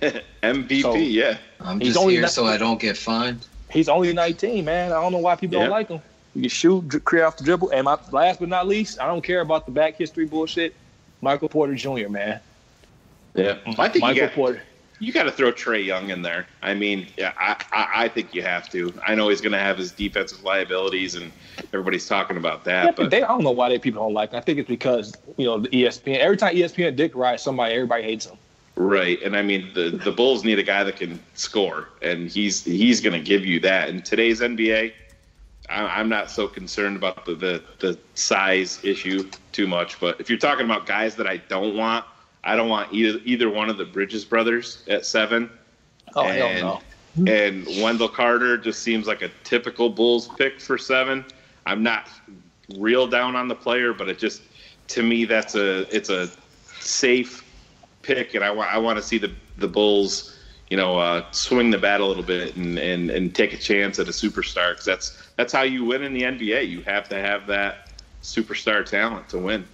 I think you can get a player at 22 that can give you what Wendell Carter can give you at 7. Absolutely. Fuck Wendell Carter, dude. Like they kill me with that, saying we should take him. I'm like, he literally was a piece like garbage at fucking Duke. Yeah, he had every now and then he put up like 13 points, had a couple double doubles. But for someone to say that they submit to someone else in college, you're getting drafted at 7. You're supposed to be a future superstar. How are you a future superstar, but you're submitting to other players? You're letting them do their thing, so you're just going to be there on the team in college. Did you see the report tonight, Trey, about them being in constant contact with Mo Bamba? But I love that. I love it. See, that's what I'm saying. Like, there's about 4 or 5 players that I wouldn't mind at 7. But the thing about the NBA, it's not like the NFL. NFL, we knew how it was going to go, pretty much. Yeah. We knew it was going to be Saquon Barkley. Yeah. You know, we knew Chubb was going. We knew Quentin Nelson was probably going to go. And then, like, quarterbacks, we knew that shit was going to happen. And in NBA, I have no idea how the fuck this is about to go down.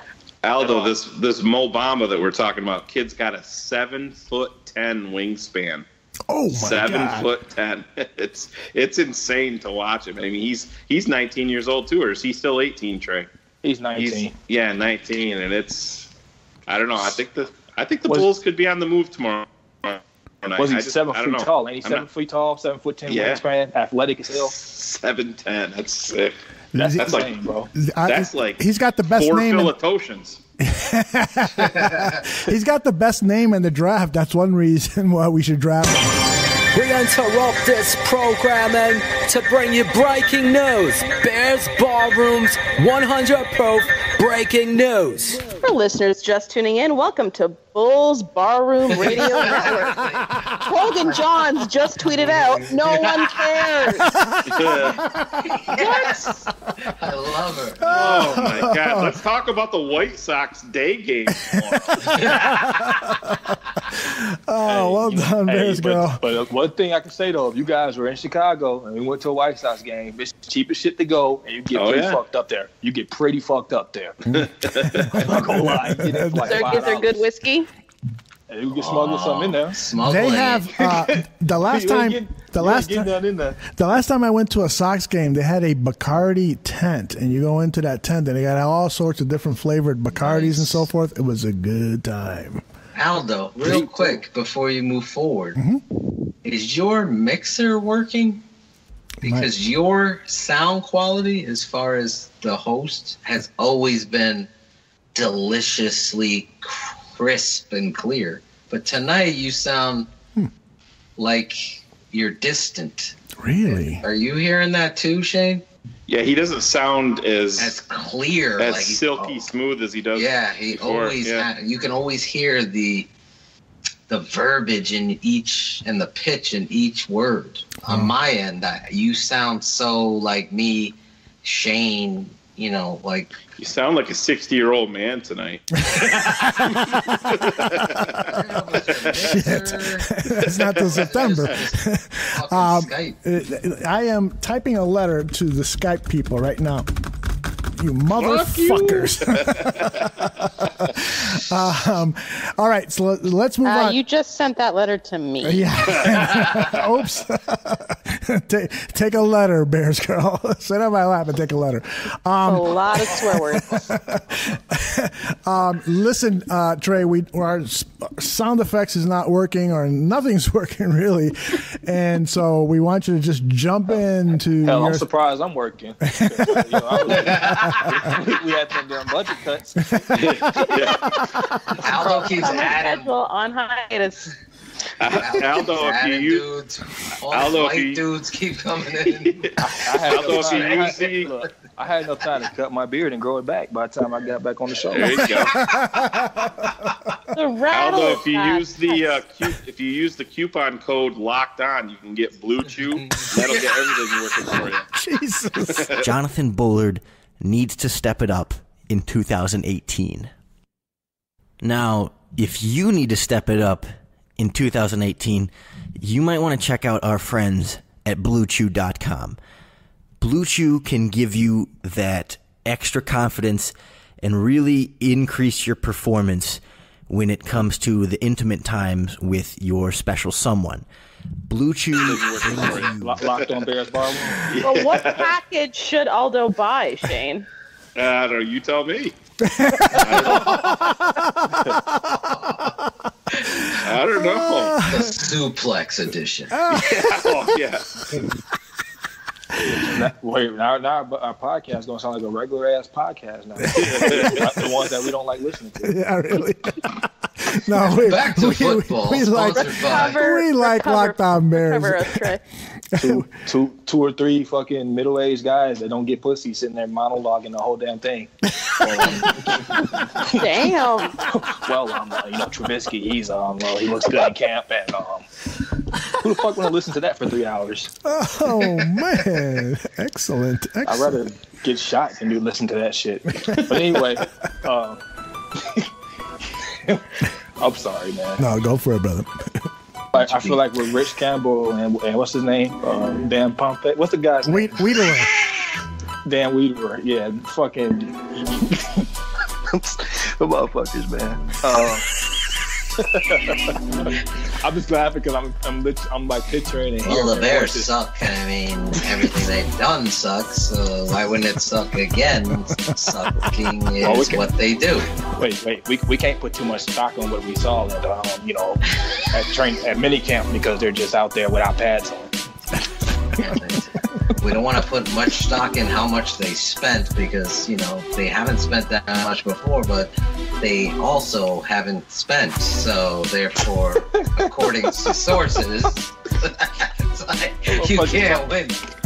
Talking in circles and shit. So, earlier today, Bill Shaken, he had an interview with speaking of other sports, we're talking baseball here. Mm-hmm. Mike Trout from the Angels. Mm-hmm. Apparently, he went on an interview and said the Cleveland Browns will win more games than the Chicago Bears next year. Fucker taking my breaking news. Hey, you swiped my tweet of the week, BG. That's right. We didn't do tweets this week. Good, you swiped them. And sometimes it's good to have a night off, You ain't got to get rid of breaking news. There you go. Good, I can go to bed. Awesome. Good night. Good night, Bears girl. I just don't know what Tyrod Taylor and fucking Jarvis Landry automatically mean you're going to win a lot more games now? I don't understand. Yeah. There's a team that hasn't won a game. They haven't won a game. What I say? They haven't won a game since Obama was in office. That's the last time they won a game. One win in their last 32 games. 1-31. They said January 31st is National Hugh Jackson Day. 131.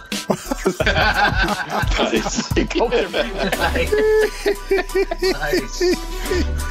We're gonna have to have a show that night to celebrate his firing again. I kind of feel bad for the guy, but I don't because he made a hell of a lot more money just losing, and they still So I don't know, man. I like the Browns. I like their talent. I like Josh Gordon as a player.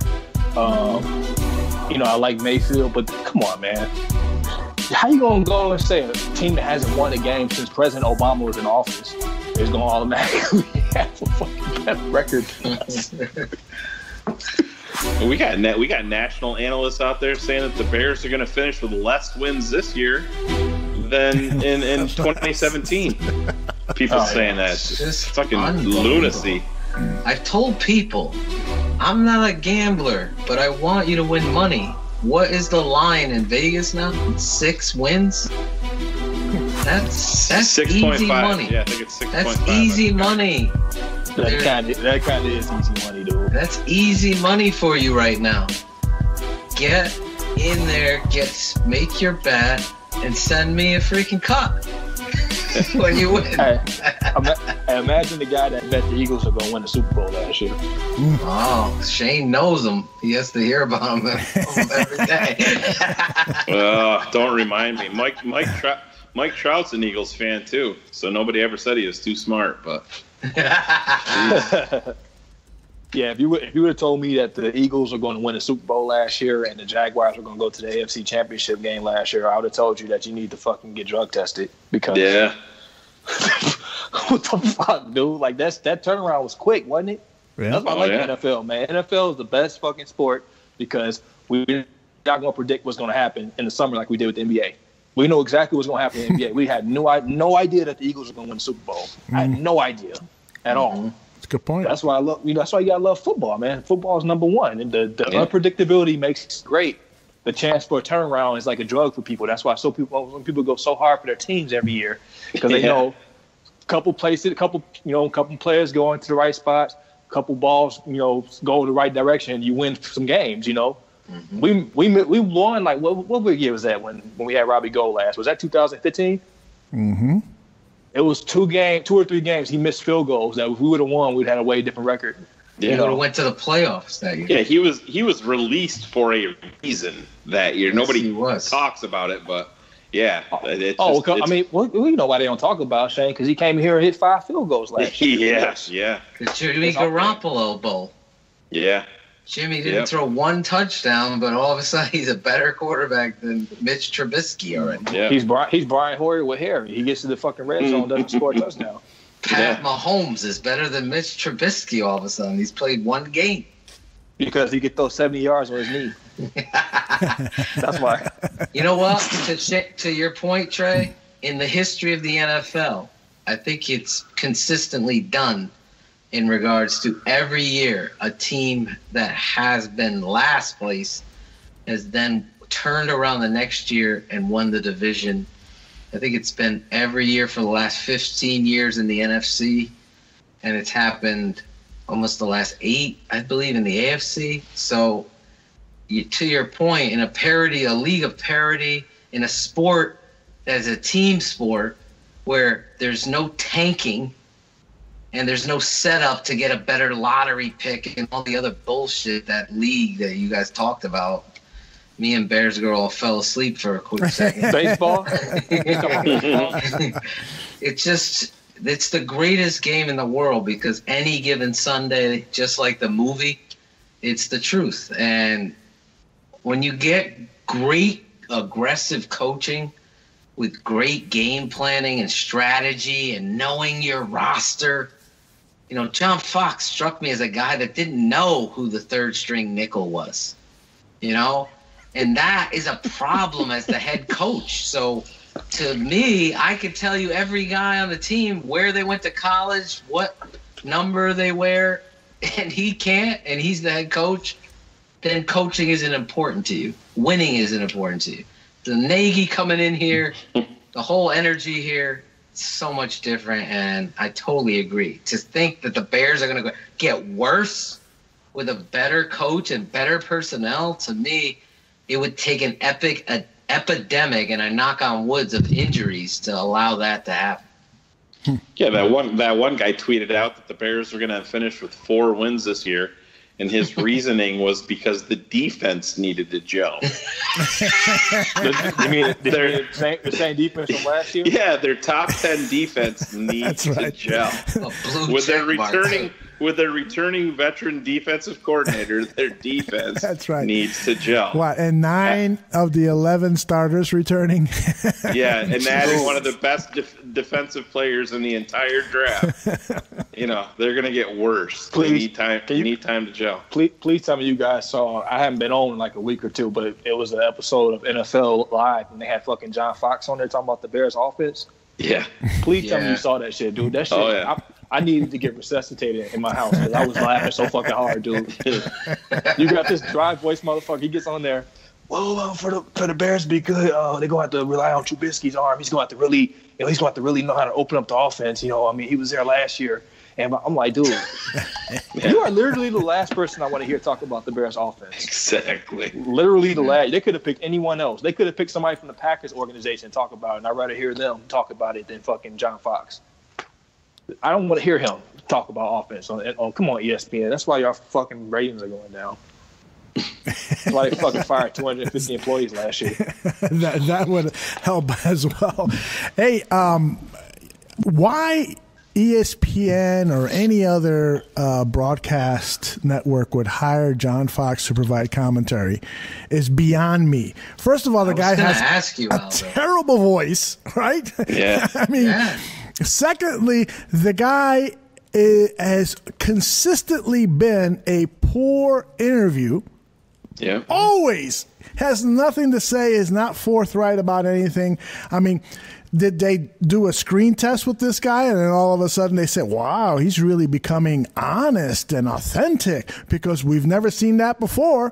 Not when he was with Carolina, not when he was with Denver, and certainly not when he was the Chicago Bears. The worst press conferences of all time. This guy does not belong on any broadcast station. I'm not saying that because I dislike the guy. I'm just saying that because, as my opinion, as a guy who has been collecting a paycheck as a producer since the other century, I just don't see the talent. I don't see any talent there at all. I don't get it. Aldo, I was going to ask you, and you just answered it. I was going to say, are you guys shocked? Totally this guy is now in a hosting. Yeah. Like Ditka, I get. There's a personality. Yes, exactly. You could say whatever you want about the guy. Right. But one thing's for certain. He is entertaining. Energy. I've met him. I've met both coaches. And I'm not going to say anything bad about Coach Fox, the person. But it's very clear, to your point, Aldo. I'm in shock that you would... here's a guy that we should have hired instead of Tressman in what's his name, Shane? I just had it. The former Arizona Cardinals head. Arians. Yeah. You talk about a personality that you want to hear what he has to say. That's him. Instead, ESPN gives you John Fox, and he's going to talk about a passing game, and with that burly voice. Listen. Let's see it happen. I want to see it and tell you, and we'll keep it 100 here and pull audio from it. And I know it might make some people vomit, but it is what we do here. We assess the media pool and how they handle the Chicago Bears as well as the NFL. But to me, him on that roster to your show, what does he bring? I mean, I'm excited about the possibility to see Cutler call a game. Yeah, me too. Yeah, I'm excited about that because I want to see what he does. And for all the shit, Shane, that we've given Cutler, do you think he is more of an energy that you'd want to see on a show than Fox? Yeah, I think with Fox, excuse me, I think it's just one of those things where it's a big name. I think most NFL fans know who he is. And one thing that, I think you do have to take into consideration, a lot of times we've heard players and other coaches and NFL people say, behind the scenes, John Fox he's a great storyteller. He's a really funny guy. I've heard that more than once. So maybe it's ESPN thinking that they can get that to project across onto the TV screen, which I like you said, just that voice alone screams, you don't need to be on TV. But to me, it's all about the John Fox name. He's coming out of a huge media market. And ESPN's not completely blind. I think that they look at Chicago and they know that the Chicago Bears, just like Cap said, this is a team that's headed in the right direction. I think ESPN probably knows that. And this is a guy that they can, bounce off. If the Bears do happen to make a run this year and start to be a hot team, they got that ace up their sleeve, a guy that was there last year with a lot of these players. And then you can trot him out there as your saving grace to give you some maybe inside knowledge of the franchise and some of these players. So I think there's probably a little bit of politics and a little bit of poker going on too with ESPN bringing him in. I just think it's funny that how, because you're going to ask John Fox about our offense. We was like 32nd ranked offense when he was the coach. That's like a guy with no legs, how should you stand up for yourself? Like, what is he going to know about it? John Fox don't know shit about offense in Chicago. What the fuck does he know? Oh, he covered it all. Good evening. We interrupt this program to bring you breaking news. Breaking news in the world of Bears Barroom Radio. I'm sending it over to Bears Girl. Bears Girl, take it away. So the Chicago Bears tweeted out a couple of hours ago that @Gil_Brandt has some high expectations for Leonard 90 Flow this season. Longtime NFL personnel guru Gil Brandt thinks that the outside linebacker is the Bears player who is likely to earn his first Pro Bowl invitation this season. Thoughts on that, fellas? He better. Right? Yeah, I wrote an article at BearsBarroom.com of the 5 players I think really need to step up this season in order for the Chicago Bears to get into the playoffs, and I had Leonard Floyd on that list. He has 11.5 career sacks. He needs 11.5 or more this season in order to help the Bears disrupt the quarterback, the opposing team's quarterback, get some sacks and so forth. So he is vitally important to the Bears' chances of making the playoffs in 2018, and I am happy to hear that Gil Brandt and other media members have high expectations. Akeem Hicks on this very show, Bears 100 Proof, talked about Leonard Floyd stepping up this season. So yeah, I'm on board. That's great news. Because once he was starting to get going last year, man, but it's just like availability has always been his issue. Yeah. You know, he was literally starting to crank it up against the Lions before Kyle Fuller, God bless him, took his knee out. So we need 16 games from him, man. 15, 14, 15, around that age. I'll give everybody a game. You know, he's not gonna miss at least one game in the NFL. Right. So we need about 15 games from Floyd. He probably put up the numbers, but we need him to stay healthy. That's his main issue. It's not ability, it's availability. Well, that was the main issue I had with this kid when he was coming out, and the Bears drafted him. So that's been the issue. And I think, Trey, you hit every point that I was going to make in regards to this guy. If he's on the football field, listen, in watching a lot of tape, I got to be honest with you, there's a lot of one-on-one situations where he fails to beat a tight end blocking him. That to me says either you're not trying or you don't know the defense. So I agree with Trey. That game, I said it live at Bears Hour Live the next day. I said it to Shane. I've said it on the show. That was the first time I thought the light switch was hit, that he played a complete football game and unfortunately got hurt. But his availability as well as his effort to be great has to be there, because Aldo's right. You got to give me double digit. Fucking Willie Young comes in there and gives you 10 sacks. Gave you 10 sacks and old man and all that other bullshit. The time is now. You can't make up excuses. If he gets hurt again and he's out 5 weeks, it's just the same thing over and over. You're never going to get a player. You're just going to see a flash in the pan. Unfortunately, like Tommy Harris, as great as he was, you can't put a measuring stick on availability. Guys, we are at this point of the show where we're moving to shout-outs and to close things up, where my counter says 2.5 hours. By the time we're done with Phil's shout-outs, we'll be at 3.5 hours. And as always, we will begin shout-outs with Draft Dr. Phil Atoshin. I really admire, Phil, the fact that you come to this segment of the show fully prepared to acknowledge all 4,000 of our Twitter followers. So please take it away. I want to shout out Mr. David Kaplan for coming on the show, standing in the box and delivering some strikes down there. So, to come on here, say the kind words that he said is just the cherry on top about what we do here and what we're bringing to the table, and the fact that he's going to come back. Trey, obviously you weren't able to listen, but it's a great segment. It just showcases what we're doing here, and football's a team game.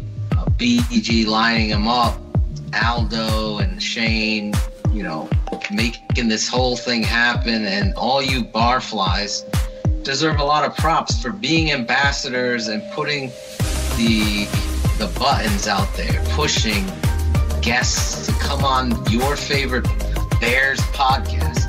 In fact, I'll say it is the best Bears podcast out there. I don't think it's even close to tell you, to be perfectly honest, of what kind of information, entertainment, creativity, segments, guests, music, original music. It just goes on. And when it entertains me who lived it, only to be surprised at what the super producer puts into it. So for David to come on here and be a part of that and want to be a part of the future of that is awesome. It was a great job by all of you tonight. So I wanted to shout him out in a big shout out like that. Very well done. Excellent. So as far as shout outs, just the jersey stuff has brought a lot of fiery debates, and we're getting into the 70s of the best ever. Who wore it best ever for the Bears? And it's very interesting how these players stack up in the eyes of the Twitter sphere, as well as old wily vets like Aldo and some of these guys getting fired up that their guy didn't win it. But for the most part, it's been very interesting. Today was a shocker. 79. It was like, wow, the depth of talent there was so lacking at number 79. No offense to the winner, but it's just amazing how. But the Barfly's response and the following and getting new followers to come out there and retweet it and be a big part of the voting.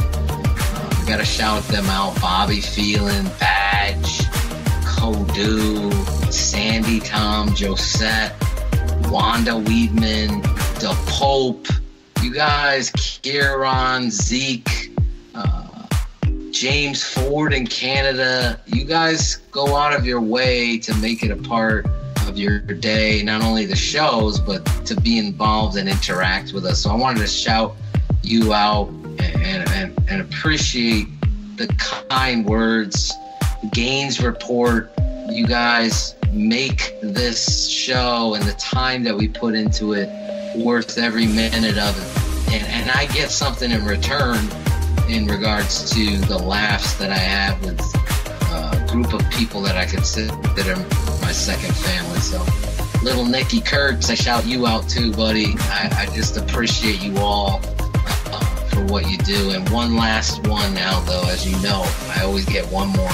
Absolutely. Got to shout out Bears Hour live guest Ryan Heckman over at the Windy City Chronicle, coming on the show. His daughter went into surgery. If you didn't hear it, it was successful. And just him as a person and a human being in this time, in all seriousness, in this country, and the negativity that I see every day. It's almost gotten so tiresome to have some compassion and class and courage showcased.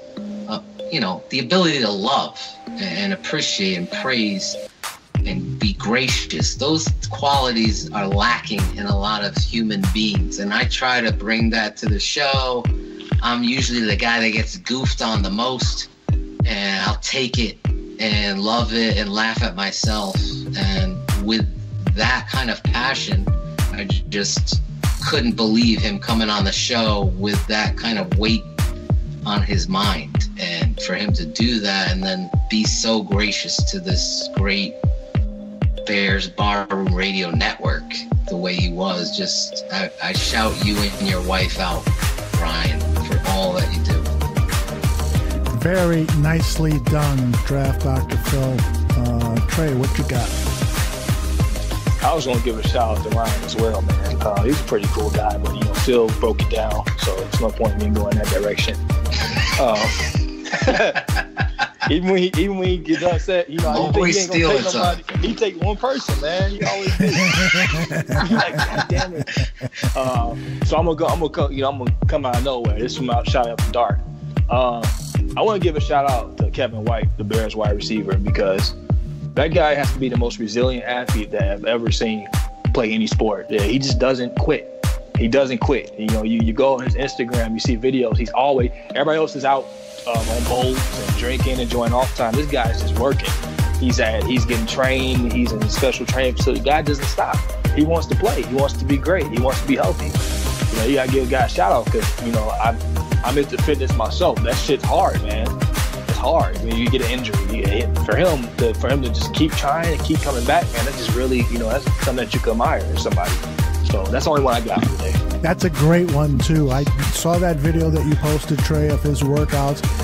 I mean, you can criticize Kevin White for maybe not having his head in the playbook or for any other number of things, but that guy is really dedicated to being a top-flight athlete. That is so evident in all of the tape that I've seen him in working out, his interviews in the past before he decided not to say very much in interviews. It was clear that this guy is really dedicated to, athletically at least, become the very best. And so I really hope that this season, pays off for him, and it'll be good for the Bears, but also good for the guy who, by all accounts, is a pretty decent human being. Shane, do you got a shout out today?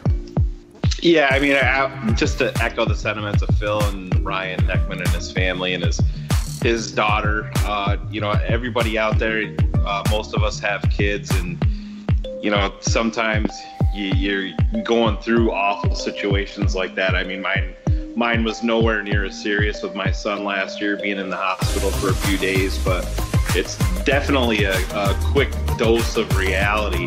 But you see a person like Ryan and his wife, and you heard him talk about his family stepping up and putting the kids to bed so he could take part in all of that while his daughter's going through this. Phil kind of alluded to it with everything that's going on in the world. You know what? No matter what, there's people like that in the world, so that makes me know that we're going to be okay no matter what. There's always good people like that out there, and no matter how bad you think it is, we can always get through it with good people like that. So major shout out to Ryan, Trey, awesome shout out to Kevin White. I know a lot of people are scared to talk about it. I'm glad you brought it up. You have to love this kid for the determination and everything that he is going through. I don't blame him for not wanting to talk to the media. And I said, you can feel, just like with the Chicago Bears, you can feel this groundswell. You can feel this positivity creeping back in. You can hear, you're hearing not just Bears people, you're hearing national analysts come out and say, hey, we're hearing good things about Kevin White. We're seeing that 4.35 speed. Greg Gabriel brought it up. At camp, you're seeing that speed transform onto the field. You're seeing him high point the ball. You're seeing that strength come into play. We didn't hear any of that stuff before. And, broken bones year after year after year. This poor guy has been struck by lightning not once, not twice, but 3 times. And like Trey said, it is a testament. He keeps on getting knocked down, and he keeps on getting back up, and he's hopefully primed and ready to go. And you got to give this kid a ton of credit, and I hope he goes out and blows up and tells everybody to kiss his ass. And I hope we have to pay him a boatload of money after the season is over, because he worked his ass off and proved it on the field. So I know I'm stealing their shout outs, but I thought that they were so good I wanted to touch on them again. Nicely done, Shane. Nicely done. You gotta get him on the show, Shane. The way you and Trey are talking him up, he's gotta. I don't think he's gonna come on our podcast. Hey, you know what? The ambassador's on it. There's nothing but positivity for Kevin. Hey, Phil, imagine when we win the Super Bowl and he making plays during the playoffs or something for us to get there. He probably had the best fucking NFL. You know how they had a little fucking show, Football Life? Yeah. That motherfucker had the best Football Life episode ever. They're gonna have to do a Football Life episode about us at Barroom if we win a fucking Super Bowl. Oh my God. We're gonna have to watch that together. I hear ya. I'll be a nervous fucking wreck. Yeah. Bears girl, who do you got? So just an update on Addison, who is Ryan Heckman's little girl. She came through her surgery well yesterday and is in recovery, and they are expecting her to have a full recovery and not need any further kidney surgeries in her future. So that's an update for our barflies on that. I got to shout out the 10 or so barflies that rushed to MixLR tonight when we accidentally went live while trying to technically sort this shit out here. And everyone was messaging in the chat room trying to get sound and saying, I can't hear anything. Wait, we're live. Barfly DMs coming through. So we love you guys. You obviously love us even in this off season. So thank you for rushing to MixLR thinking that you were missing a show. And my last shout out goes to a bearded Bears fan at Aaron Current. Aaron asked me a couple of weeks ago to put together a online calendar of all of the Bears games and which barflies will be attending those games, and they could register and sign themselves up so people could host their own little meetups if any of the Barroom folks are not going to be there or are going to be there. It is something I'm working on. Aaron gently prods me on that every couple of weeks. Part of the reason that we do have a summer hiatus is that we can spend time devoted to things like that, testing them out, making sure that they work, and that will be available on our website, hopefully by the end of this month. Now, what BG didn't tell you was Aldo was testing loyalty. So he put the fucking show on live button to see who would go in there first. Why you gotta ruin my shout out? Why? Like, really? They've won a prize, BG. They won a prize. Here's the funny thing. I was sober when I made that mistake with him. I had not touched anything, and all of a sudden. Hey, I got a few shout outs. First of all, I want to shout out Draft Dr. Phil, who's been running this poll with the numbers, and it's just been such a success. It's gotten people talking about, that topic of, which bear wore that number the best. And Dave Goldberg had a tweet that I really agreed with. There was no Doug Atkins for number 81, and I truly believe that he was an overlooked defensive end force for the Chicago Bears. Again, like we were talking about an hour or so earlier, it's so hard to recognize these players from yesteryear. It's too bad we didn't have really good film quality of what these players did in yesteryear, and NFL Films is great, but they really could do a better job of highlighting some of these players from yesteryear, so that way we are better educated on what these guys did on the field. Again, NFL Films is great, so I'm not being critical of them. It's just a shame that we don't have more tape, more film of players like Doug Atkins, Willie Gallimore, and so forth. But again, the shout out is for Draft Dr. Phil. Great work on posting that poll. That's not an easy thing to do, is doing the research and making sure it's up daily. So excellent job on that, Phil. Thank you. Another shout out to the Gaines Report. You mentioned him earlier, Phil, but I just want to reiterate. He wrote something on Twitter, and we've had a lot of great comments on Twitter, but he wrote something in particular that really struck a chord with me. On June 19th, the Gaines Report tweeted out, "Until I was first introduced to Bears Barroom this year, I really thought I was alone. Thanks for creating a place where we can come together. Aldo, Phil, Bears Girl, Shane, Bears Barroom, Bears Hour Live." That just, really captures what we're trying to do here.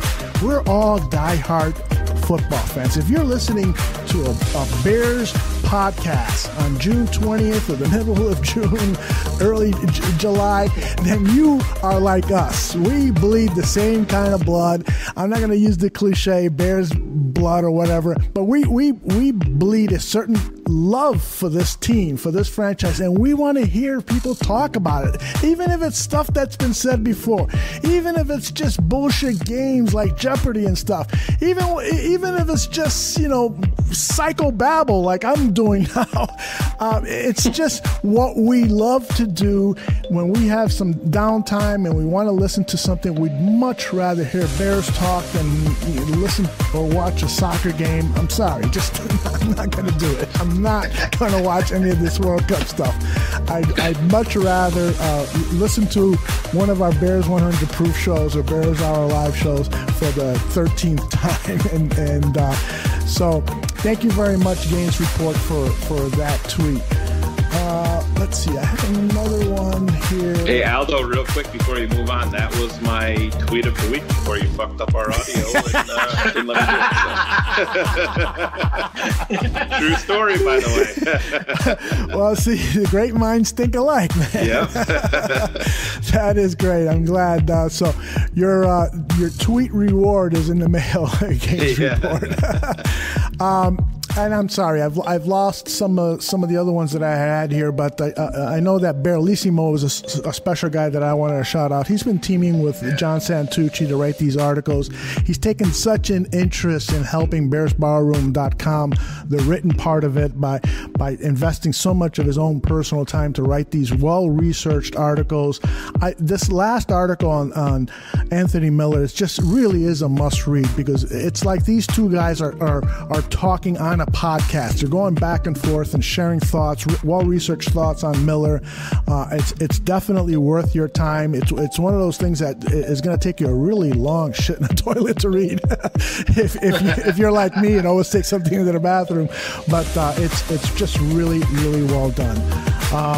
And finally, I want to shout out Bears Girl. Bears Girl has just done a fantastic job behind the scenes. It's not just what she's done with Kaplan. It's what she's done with the swag shop. It's what she's done with our schedule, using all of her highlighters that she's paid for on her own. And it's just for being a great friend and partner to all of us.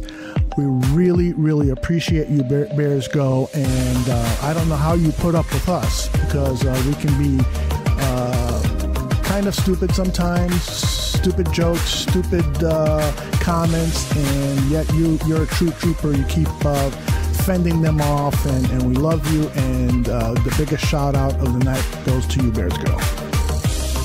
Well, I guess I gotta let the cat out of the bag. The highlighters were courtesy of someone from New York State. So thanks, Shane. Yeah. See? Well done, Trey. My shout out.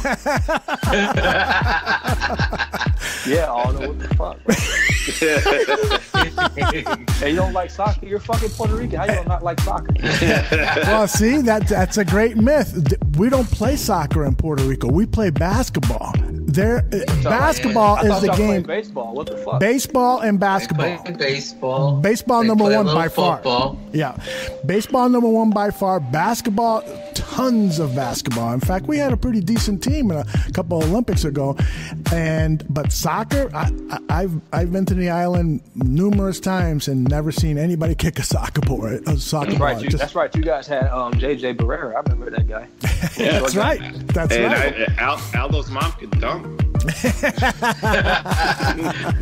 I got a really great Aldo's mom what did Aldo's today, mother say? Got fucked tonight. Yeah. Trust me, though, it will be on the show for everybody to listen to.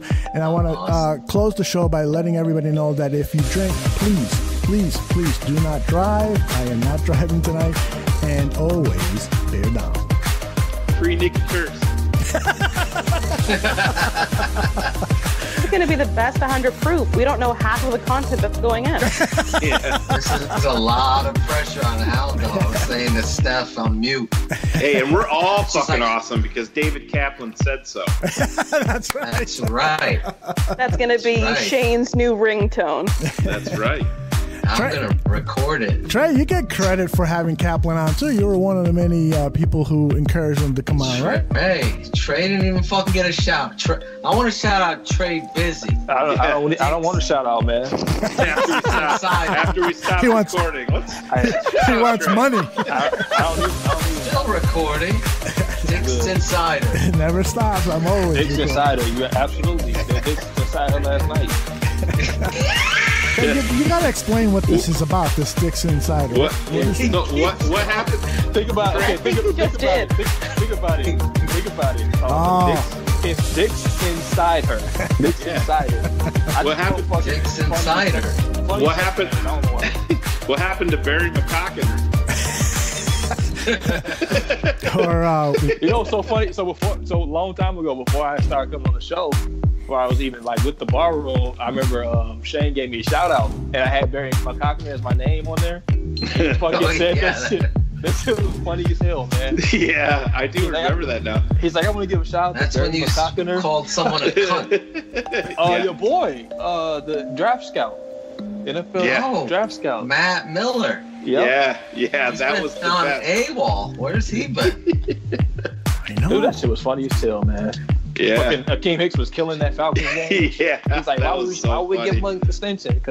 And he like got a sack. I think I was like, that's why you give him an extension, you fucking cunt. Yeah, I remember that. It was funny as hell. I was flipping through tweets that day, and I'm like, oh my god, that's a fucking clear winner. Called Matt Miller a cunt. Good old Barry McCockiner. I heard that one of the Kardashians was going to change her name to Will My Dick Fit. Yeah. So it's so funny. I think the same episode, fucking all those like his wife and somebody named Richard Strong or something like that. Yeah. He said Dick Strong. Dick Strong. It all connected together. So made that shit hilarious. Oh, Trey, the best part about that story was he kept on saying Richard Strong, and I'm like, Aldo, you see the play on that, right? Dick Strong, and he's like, motherfucker, I didn't even think about that. Like a fucking light bulb. Yeah. You got your wife on a resort hanging with some dude named Dick Strong. This guy, he was working security at one of my wife's events, and so he tells her that, he used to be a Bears player. Yeah, exactly. And that his name was Richard Strong. Trey don't fucking forget. Yeah. So, my memory is like an elephant. Yeah, I looked it up on the Bears all-time roster. I'm like, yeah, there ain't nobody on there. Exactly. Dick Strong. Photographic bar. Maybe fucking we gotta get Trey pulling audio. Yeah. Remember that time when I said Trey will be like, oh, that was October 28th, 2017. Dude, that's the same. That's how my little brother is too. We get that shit from my dad. My mother don't forget anything. Yeah.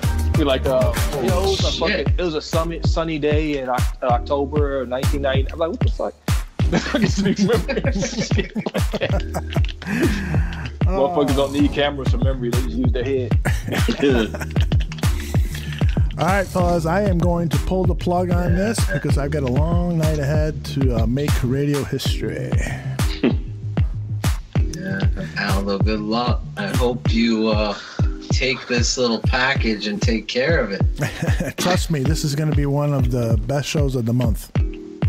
Yeah. The odds ever be in your favor. It's the only show of the month. That's the funny part.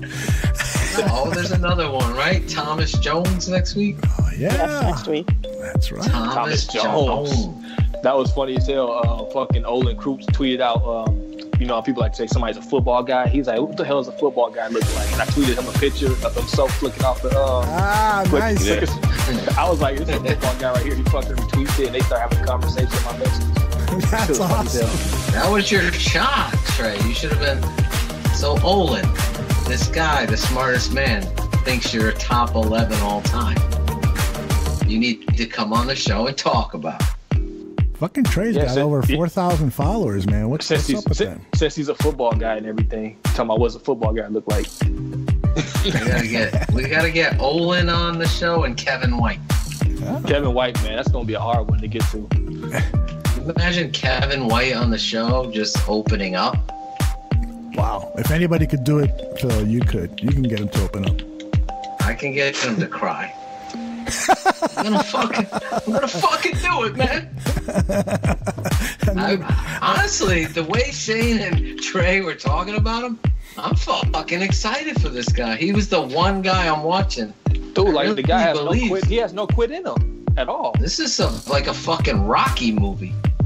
Well, the thing about it is, what the thing that pisses me off with the whole situation is we all want him to do well, but people are like, yeah, well, the fucking guy hasn't done anything. Well, he's played in 5 fucking games. Yeah. You know what I mean? Right. Yes, he's been hurt. He's had no chance. Yes, he has struggled, and it hasn't looked great in practice, but he's been rehabbing broken bones. So he's in his feet and legs. This year he's coming off a scapula, so let's see what happens. They killed me with that saying he sucks. I was like, how the fuck do you know if he sucks or not? Yeah. I'm excited about him. He sucks. Let's let Aldo go. The Kevin White show. It's coming. One of the ambassadors could do it. Like, so Kevin, hey buddy, how you doing today? It's like Akeem said. This isn't, or Amo said it. This isn't like talking to the media. That I could do this. I could talk to you guys. Well, great job tonight, guys. Likewise. Bears girl. Happy No show flow at all. To be able to pull that together. We got to go live tomorrow, Shane. After the Bulls. It depends on who they pick. We're either going to be really, really pissed off or happy.